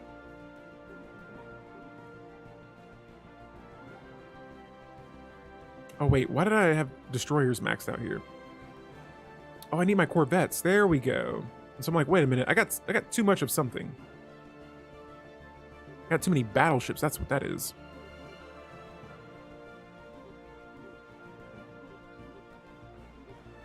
That is a lot of corvettes, and yeah. There we go. And so actually, you know what? I'm gonna go just stick with 4 cruisers for now, and let's go with more of the destroyers. And there we go. Reinforce as many as we can. And so that is a lot of ships there. Oh, they denied it? No. No. You will be my subjects. Now they're like, heck no. Oh, man, what is this? Faster levels? That is helpful, yes. No, I can't have this. These guys are going to be my subjects. For the atrocities they committed, they closed their borders to us as well. So take that, and I need some intel on these guys. Now, we're going to wait until later, but they're next on my to conquer list, all right? How the relation? Well, no, all right, it was lower. Like, they did accept the terms, but now they're not. And so, meh. They changed their minds. There has been a... Oh, okay. Well, if this council member wants to waste their emergency measure on enabling the council veto power, then sure. I could go for that. All right, so we got some Diplo weight to improve. All right. All right, so things have smoothened out, guys. The Khan has been defeated. Well, he's been defeated by old age. Not the way I was expecting him to go out. We're going to play a few more years ahead here and see what other kind of mayhem that we can get into. And so let's check our opinion map mode of the galaxy. And these are all our friends, enemies, and in-betweens. We're entering the year 2314, or we already are in the year 2314. We've made some progress so far. Next up, I think we're really going to be spending a lot of time here in the Federation and the Galactic community. But right now, everyone is supporting this council veto power, which I can definitely get down with. More Forge Worlds are needed, indeed. Indeed, we have plenty and plenty of minerals right now. I'm going to keep on trying to reinforce my fleets. So more ships are on the way. And yeah, let's spend some time looking at our planets here. And so Vithoria, low jobs as always, but hey, that's a good thing in this case. Here's our Forge world. We just need a couple of industrial districts up. We'll queue those away. Now guys, don't do what I'm doing right now. I'm like building a lot of jobs very quickly. And that's because I know that I have a lot of pops in between these worlds. And so, oh, we got the rack species reaching out to us, and they say, oh, Beaks, the last haul. You would not believe it. Crates and crates overflowing with munitions. Cubic tons of it. Come, please, look. And I'm saying, hey, what do you offer us? What do you got? What you got? Show me what you got, man. And they're going to give me 40 living metal if we grant them 15 dark matter. Now, let me see what dark matter I have. Oh, I got plenty of dark matter. Yes, we will accept your deal. Consider it done. And so, nothing like making another friend out there in the galaxy. Why is making jobs bad? It's not making jobs that are bad. It's having so many available jobs that are bad, because then I'm going to have all of this upkeep and no pops working those jobs. And so, like, say for instance here, I have 8 available jobs. It's going to be 8 clerk jobs that are open that are not being worked, but the upkeep of those are still going to be, for those buildings, still up. And so that's why, like, I try to keep my jobs around like 5 now or lower. Like, that works for me. The economy, yes, the economy. That's the big bad villain right there. And so guys, we're gonna go with our next psionic tradition. That's the only one available. This is the Psi-Corps. It says that the Psi-Corps, like an ever vigilant eye, will peer into the minds of our citizens, defending society from those who might do it harm. Now, with this tradition, it unlocks the Psi-Corps building, and we get the research option for thought enforcement. I do have so much power, I do. And that's why I'm okay building some of those right now. It's just, if you like just start the game out and you just start building a ton of planets, or, well, colonizing a ton of planets and building a bunch of jobs that your pops are not working, that might do you more harm than good. Just a little bit. And so here is my fortress planet. And actually, you know what? We'll come back to that later. I think right now I'm going to let some pops grow and get some unemployment brewing on these worlds. Now, it appears there was a mischievous third party that was able to hack into the translation software of our envoy. And so his platitudes instead became vicious insults that left none unscathed. Not at least their chief precentor, who was declared to be a vile lizard. And unfortunately, the malfunction was swiftly uncovered, and the other species took the incident with a sense of humor. Indeed, recordings of the inappropriate beak minion envoy behavior are circulating widely, causing a mirth among the people. And so now these guys are going to be getting some... Actually, we're getting intel on them, and their opinion of us has been increased. Cool stuff. And so, we have the ancient caretakers. They keep telling me, and you can partially ignore worlds, though. Oh, yeah, true. And so in the early game, I kind of balance how many jobs I build versus how many planets I colonize, and just kind of judge it from there. But yo, the Omnian continuity, they've been kind of like directing us in this game. We've been playing along with it. They say the custodian protocol has been fulfilled. Significant beakers presence detected on a beaky blinder. That's our planet we colonized earlier. Upgrading status of Beakborn Dominion from non-compromised to compliant. And once again, we say, is that good? Now I'm wondering, when are we going to start getting more benefits from this? I want to, get more things. I want the Fallen Empire to help us out. But we still got a long way to go before we can catch up to them. But yo, let's check out what ships are being built. And we still got a handful on the way.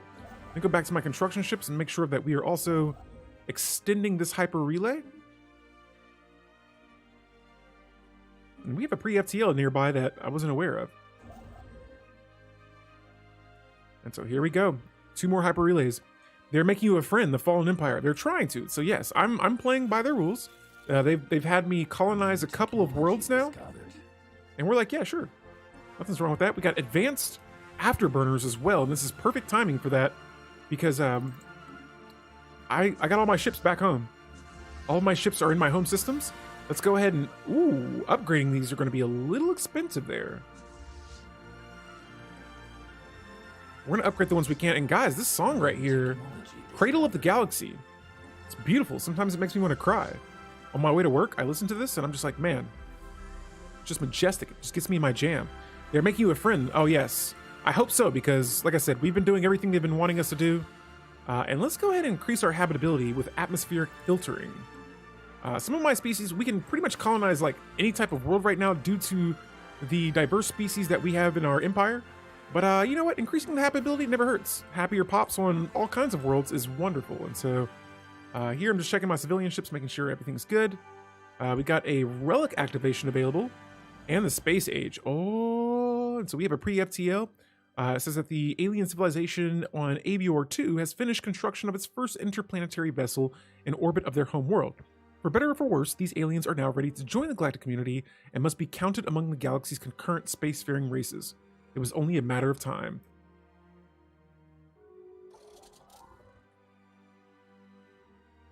They say hello again. Guys, this is a pre-FTL species that has just made it out into space. And they say, we are now ready to explore the cosmos and wish to do so on our own. We can't help taking note of your very prominent-looking starbase orbiting our star. We understand that the starbase represents some hypothetical claim of this system. We ask that only you relinquish this hold on our space, ceding the subspace or the starbase to the beings who called Avior our home system since immemorial. It is only just cause. It's only just.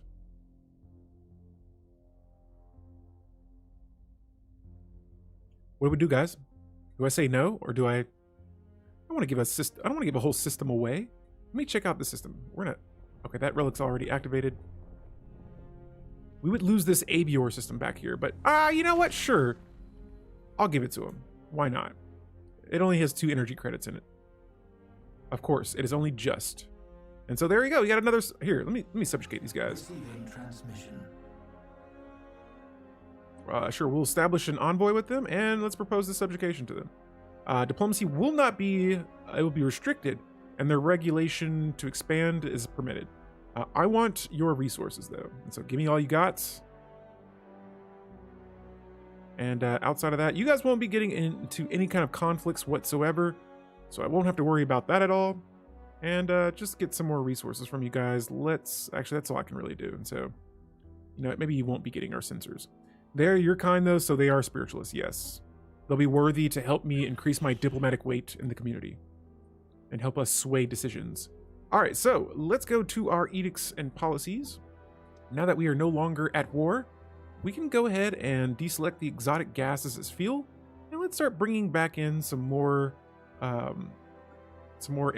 exotic gases. And then I'm going to switch the fortifying the border to fleet supremacy. And then we're going to go ahead and start working on getting our fleets up a little bit faster. And so let's go to our fleet management once again, reinforce as many ships as we possibly can. And it looks like we can only get about a handful more here, but our fleets are starting to get back to where they once were before we attacked. Man, when we attacked that Khan's, oh man, on top of that, the Khanite has 2 megastructures. Jeez. And so now we're losing some XP here. What is going on in this federation? And Yeon, what is your guys' deal? How are you guys still so superior? They changed their... What? No, this can't be right. This can't be right. The Yeon Enterprise. How are you guys so strong now? What did you guys do? I have subjects. Here, let's go to our contacts tab. I want to see how many subjects I have. And I want to see what our trades and agreements are with each other. And so where is my empire? Because there are a lot of them. Oh, here we go. Beakborn Dominion. And so look at all of these subjects I have. I have 6 subjects right now. And I want to go through here and just look at our agreement. Yes. Resources.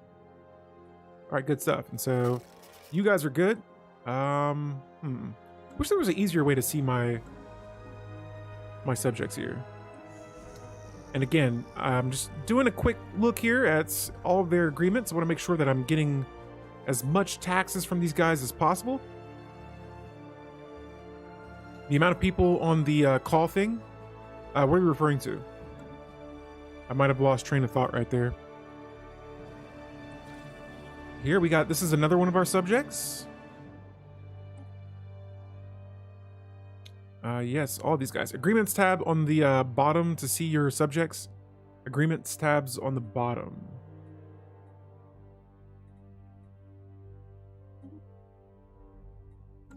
Wait a minute, where are you guys seeing the agreements tab at?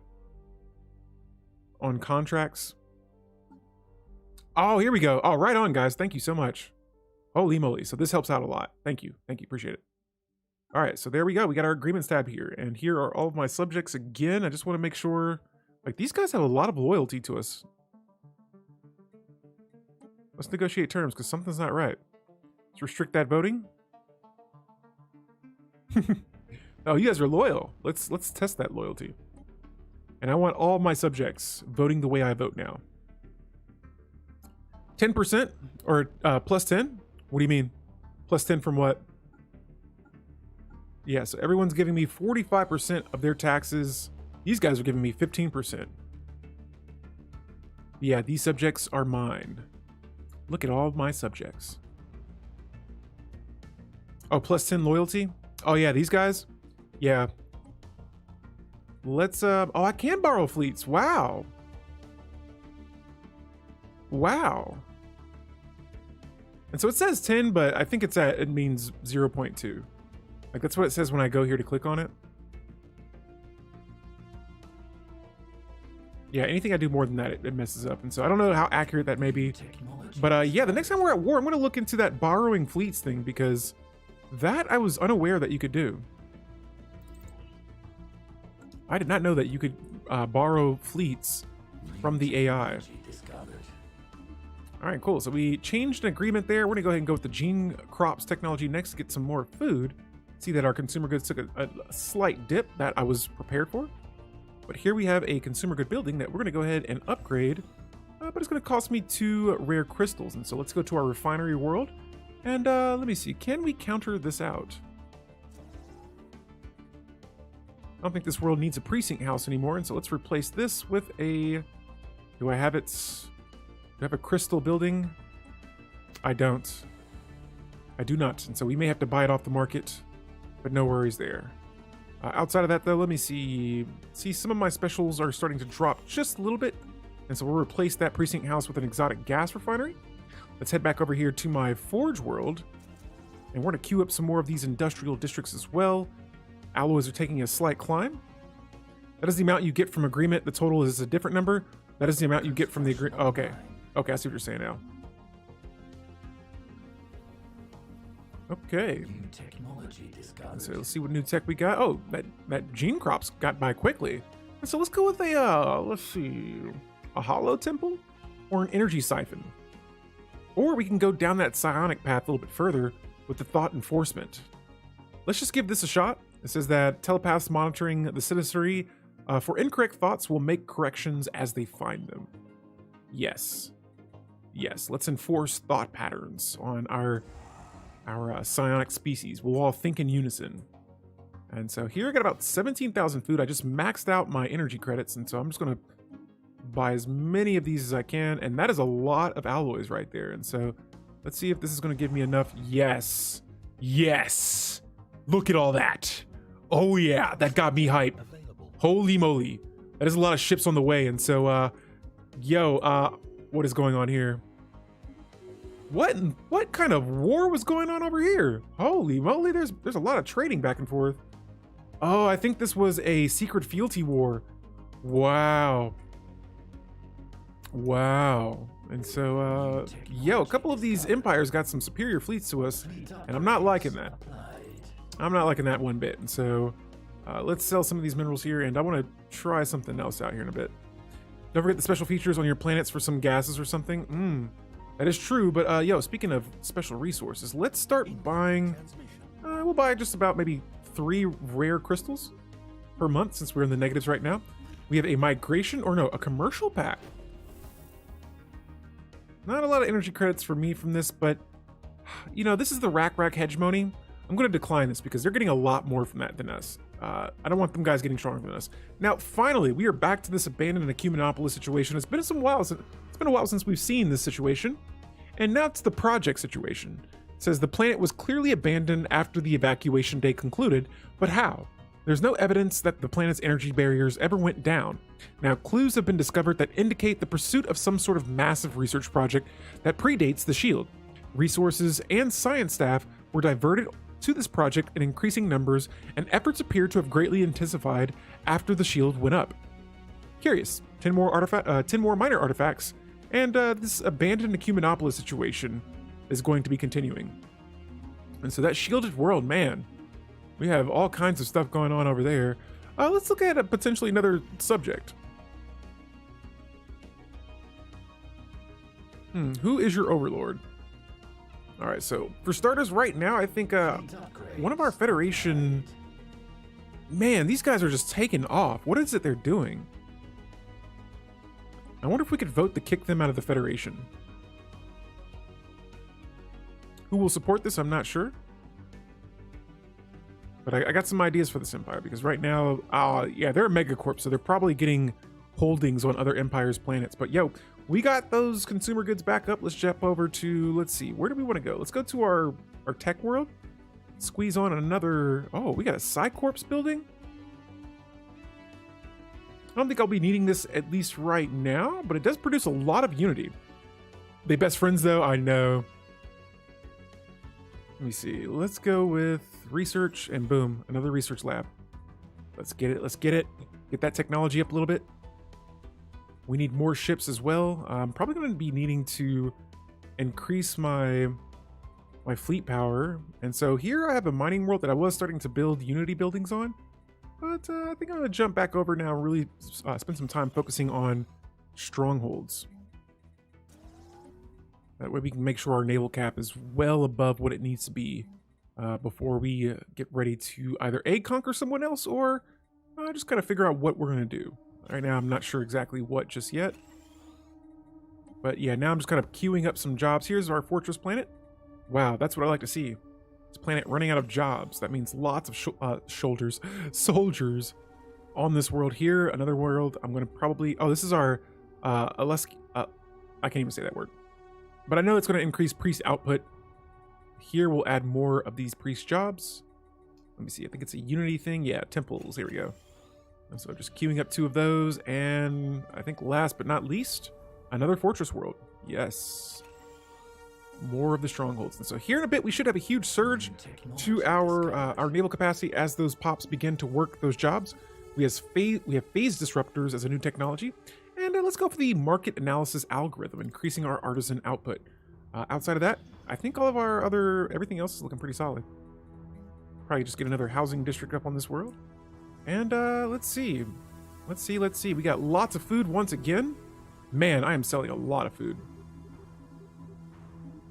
That is a lot of food we are selling right now. And so that's some very good stuff there. Another resolution has passed. The Enable Council veto.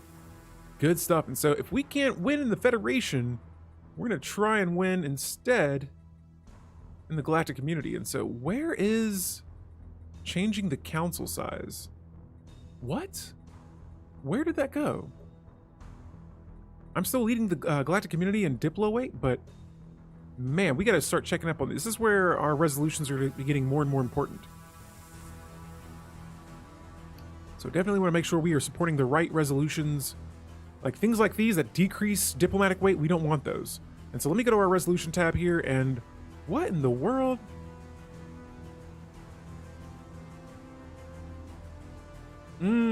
Champions of the community.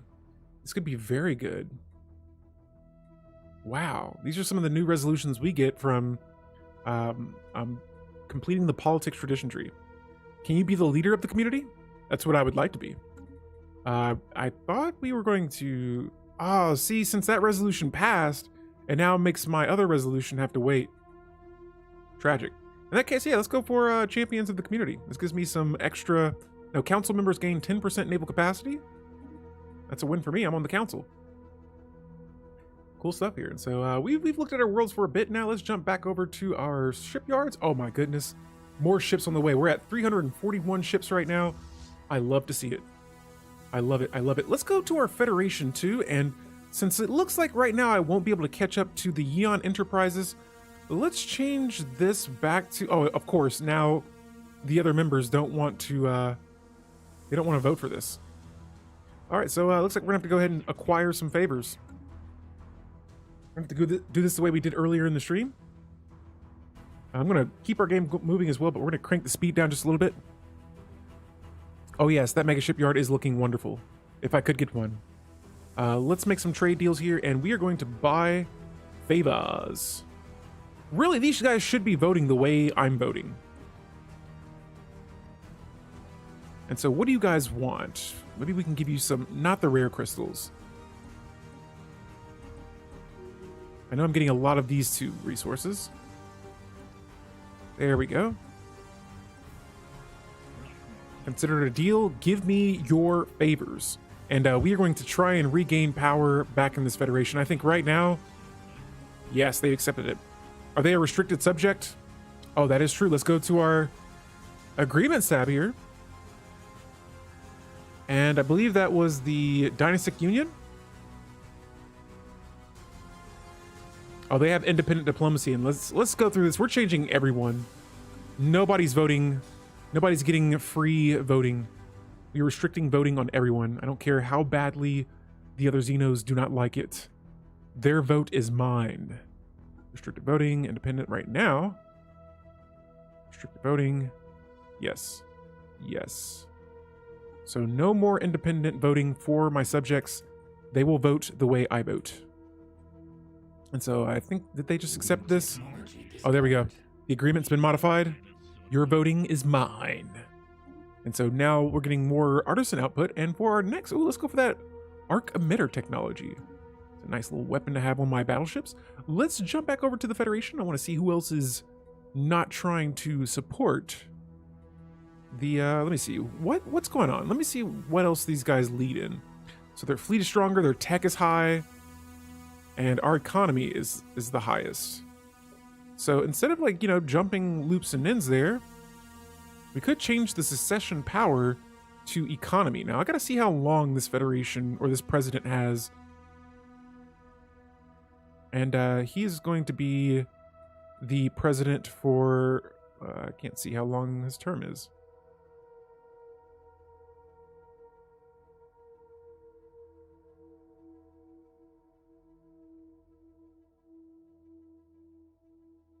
Oh, his term ends like whenever. Let's go with economy. And so let's see if this will put me as the president of the Federation. It succeeded. Okay. Going back to the Federation. Let's see if I become president. Will it take a month? Will it take some days?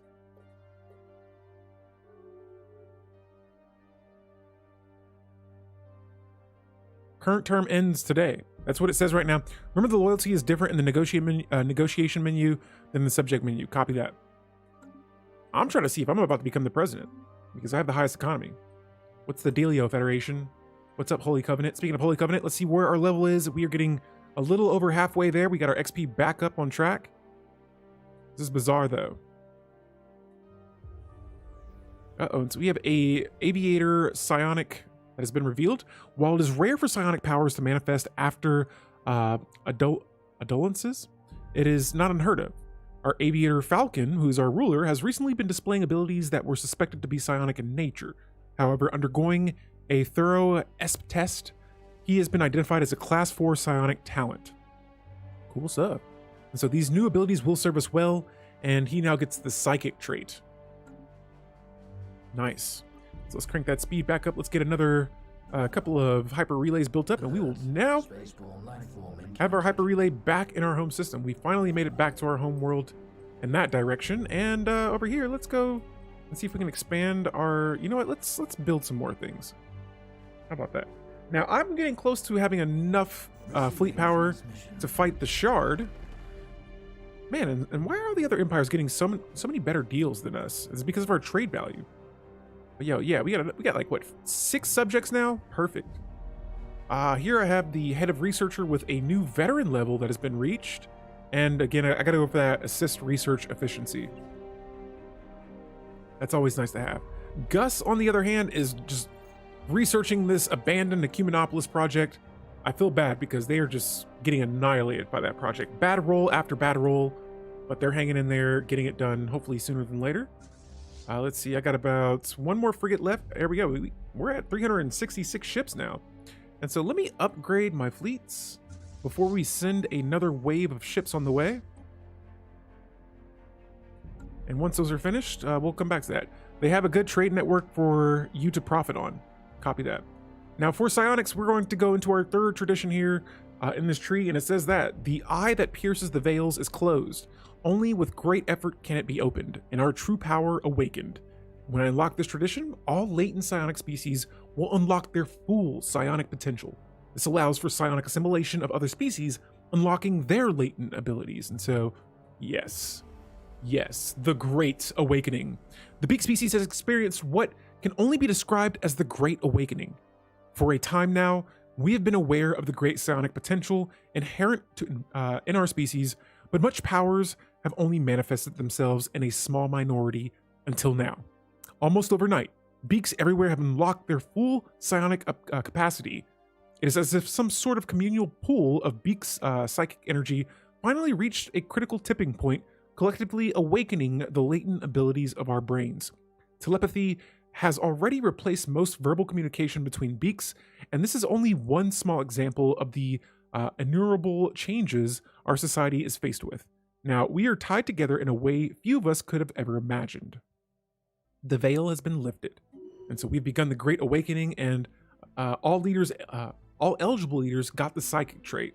And so if we jump over here to my my government tab, psychic, the only psychic, still just my leader here, but yeah, power to the psionics. There we have it. Let's buy some more alloys. I think I'm still reinforcing my fleets. Oh yeah, there we go. We got some more ships. I got another envoy available. And so let's jump back over to the galactic community, and I'm, as always, going to be sending an envoy over here to help increase that Diplo weight even further. And yeah, we still got ships being queued up. That is a lot of ships queued up. 54 ships queued up to be worked on. Our Falcon Admiral here has the strategist veteran class that they can acquire. It's the only class they can have. And we'll go ahead and square away with that. Let's get that now. And so yeah, upgrading these fleets are going to take a little bit longer than I had planned, but I guess let me see what's up with the shipyard. I feel like it's due for upgrading. Sure is. Actually, let's upgrade all of our shipyards now, or our starports into starholds. And so doing so, we'll be able to build some more ships faster, maybe get some more. Honestly, I feel like I probably don't have to build anchorages as much because I have two fortress planets, and that should be more than enough to get me as many naval capacities as I can. And here we have it. The relay forge, or our relay links, have been forged. Today we have etched ourselves further into a record of unparalleled galactic splendor.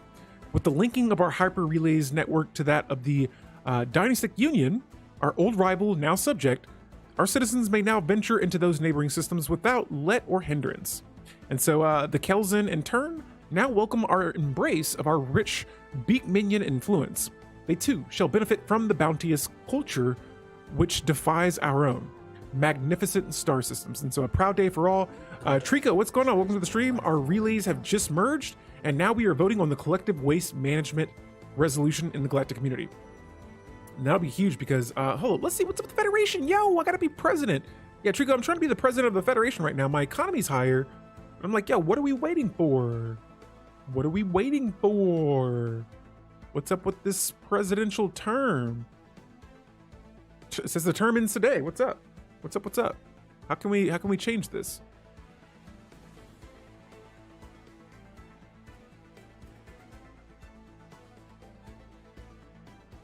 I'm going to change some laws as well here.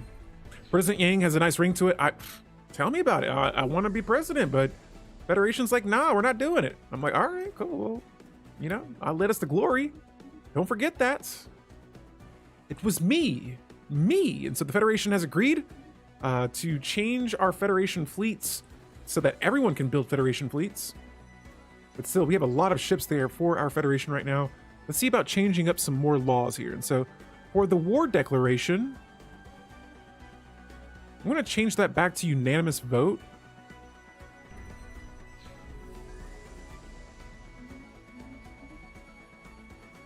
Because, yeah, I'm just trying to take away some of the powers of our current Federation's president. And let's see, what else can we change up here? Vote weight set to, oh, it could be equal or diplomatic. I say we keep it equal for now. Yeah, I can't figure out how to get this president off the seat. Look, it's been a little bit over their presidential term here. But yeah, let's go back to our plans here, see if we can upgrade some more things, and yeah, we shall. Here on my homeworld, we're going to start building these advanced research complexes. This world has plenty of jobs open right now, and so don't have to worry about that for now. Let's see. Yes, yes, yes. Anything 5 jobs or more is good enough for me right now. And so here we'll just go ahead and upgrade 3 advanced research complexes. Lock and load it. You don't have 25% more economy than them. Oh, okay. Okay, right on for pointing that out. I didn't even realize that. Succession isn't by years, it's by status change, which what qualifies as a status change? It's the economy. And so I'm gonna have to get some more resources. That's what it sounds like. Let's go to our, what shall we do? Yeah, right on for that lock and load, because I was like trying to figure out, yes, must go bigger.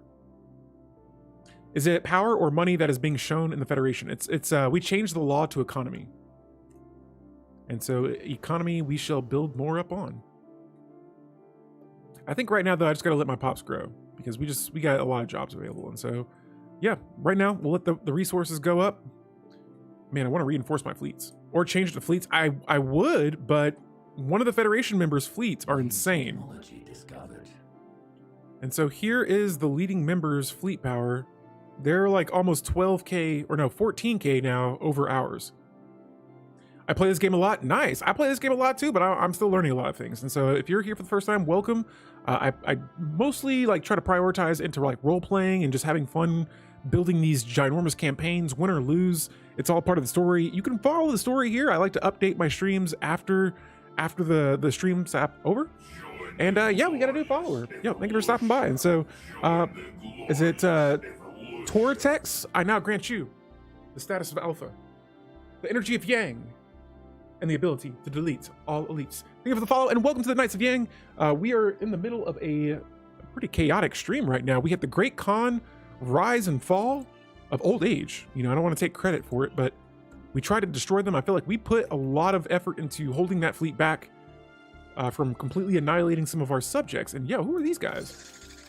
Aw, they're already subjects. So whoever these guys are, what in the world?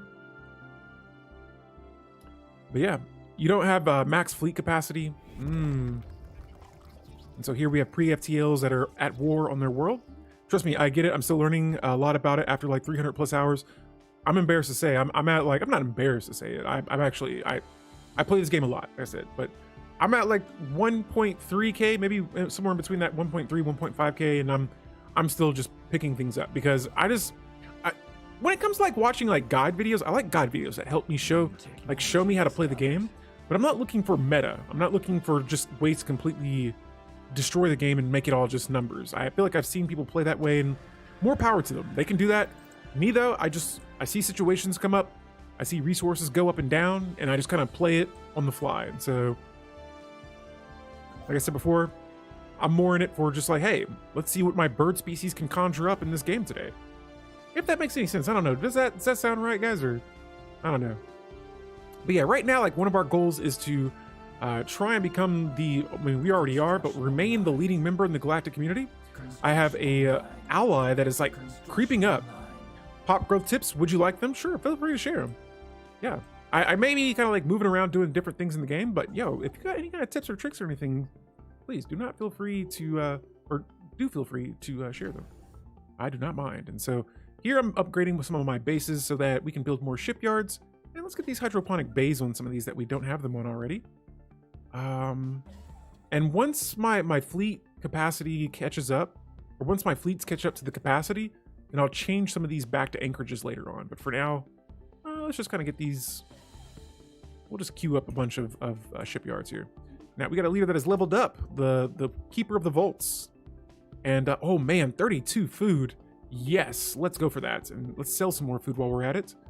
Here we would like to continue purchasing this service with the curators, increasing research speed. And let's go back to our market. And we're going to sell some more food. Double the houses of pops equal very fast pop growth. The fastest you can make it to, I think. Oh. Okay. So that I think I already do. I try to keep the housing a little bit higher. Oh, wait. So, like, this needs to be double this of this? Is that what you're saying? like the more housing, like in this case here, I would need to have like 166 housing in order for housing to go up even higher. Well, that's going to be a troublesome for this world here, but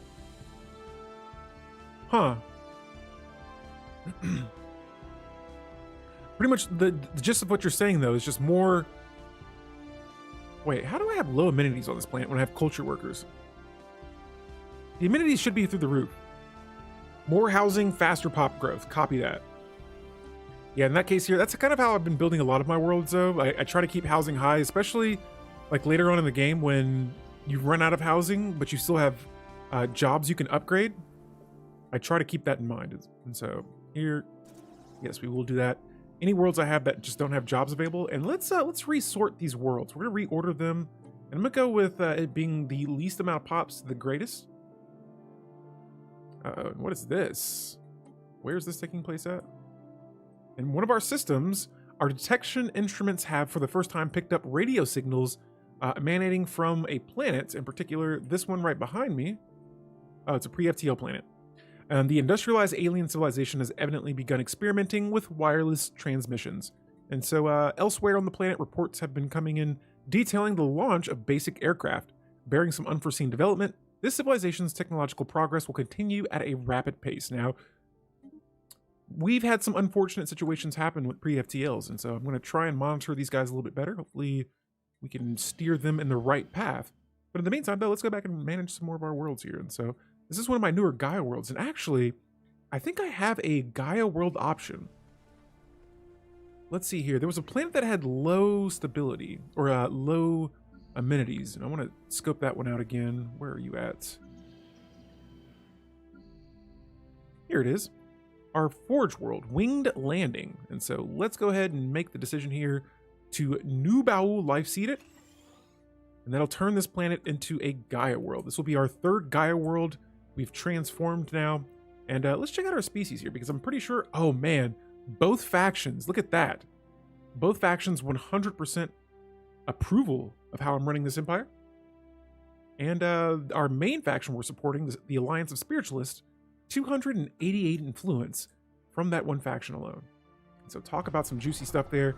We are still upgrading a lot of ships right now. And so let me head back. Oh, hey there. We have an entity that is pledging secret fealty to me, and I want to see where they are located and who their overlord is. And so, oh man, here they are. Who's your overlord? Who is your galactic sugar daddies? Let's see here. The entity. I gotta find this empire in the tab. Let's see. I think they have that red kind of flag color. Here they are. They're pledging secret fealty to me, and I want to know who's your overlord though. I can't tell. Oh, this Unity Empire. Just want to see. All right, and so the guy said the smaller worlds can be raw resources, and then focused resources is done on districts. You make city districts for housing, and the big worlds can be forge or factory worlds. Yeah, so I'm not going to go too heavy into that micromanaging, but I will keep that in mind here in the future, though. Using the bigger worlds for resources and the smaller worlds for, let me see, for raw resources. Sounds like some good stuff. I never thought about the size of the planet playing into how you want to designate it. And so we could declare an allegiance war right here. And this would put a lot of us versus a lot of them. And I gotta do it. I gotta do it. We got a federation here. We have a chance to really take it to these guys and give them the business. This will be an allegiance war for them to swear secret fealty to me. We're gonna declare it, and we'll see what the federation says. We're definitely gonna vote yes on that, and in any moments here, we're gonna be going to war with this Unity Empire. And so let's see what they say. Ladies and gentlemen, I'm Alpha Delete. We're gonna stop the stream right here. We are now entering the Psionic Wars, all right? Our Beakborn species are Psionics. Here's my empire down here. We have more subjects. We have more of everything. We have more resources. We are still on the top in the galactic community. we're voting on more resources, or we're voting on more resolutions that work in our favor. And man, oh man, we still got some more work to do, but man, we've defeated the, I wouldn't say defeated, but we survived the Great Khan. Oh man, and now we are at war with this Unity Empire on the far right side. And so it's gonna be all kinds of hostile fleets there, but this is our galaxy. This is the Empire of Feathers. And guys, before we wrap the stream up here, I'm gonna look for somebody to drop a raid for, but if you're watching this on YouTube, Alpha out. I'm shutting that thing down now. And let's see here. Let's go to Twitch and see who we can send this wonderful Stellaris community off to this evening. And so let me see here. Skimming. Ooh, I see a couple of people here. I'm going to return the favor. Guys, thank you so much for stopping by today. We're going to be dropping a raid for Simus TV.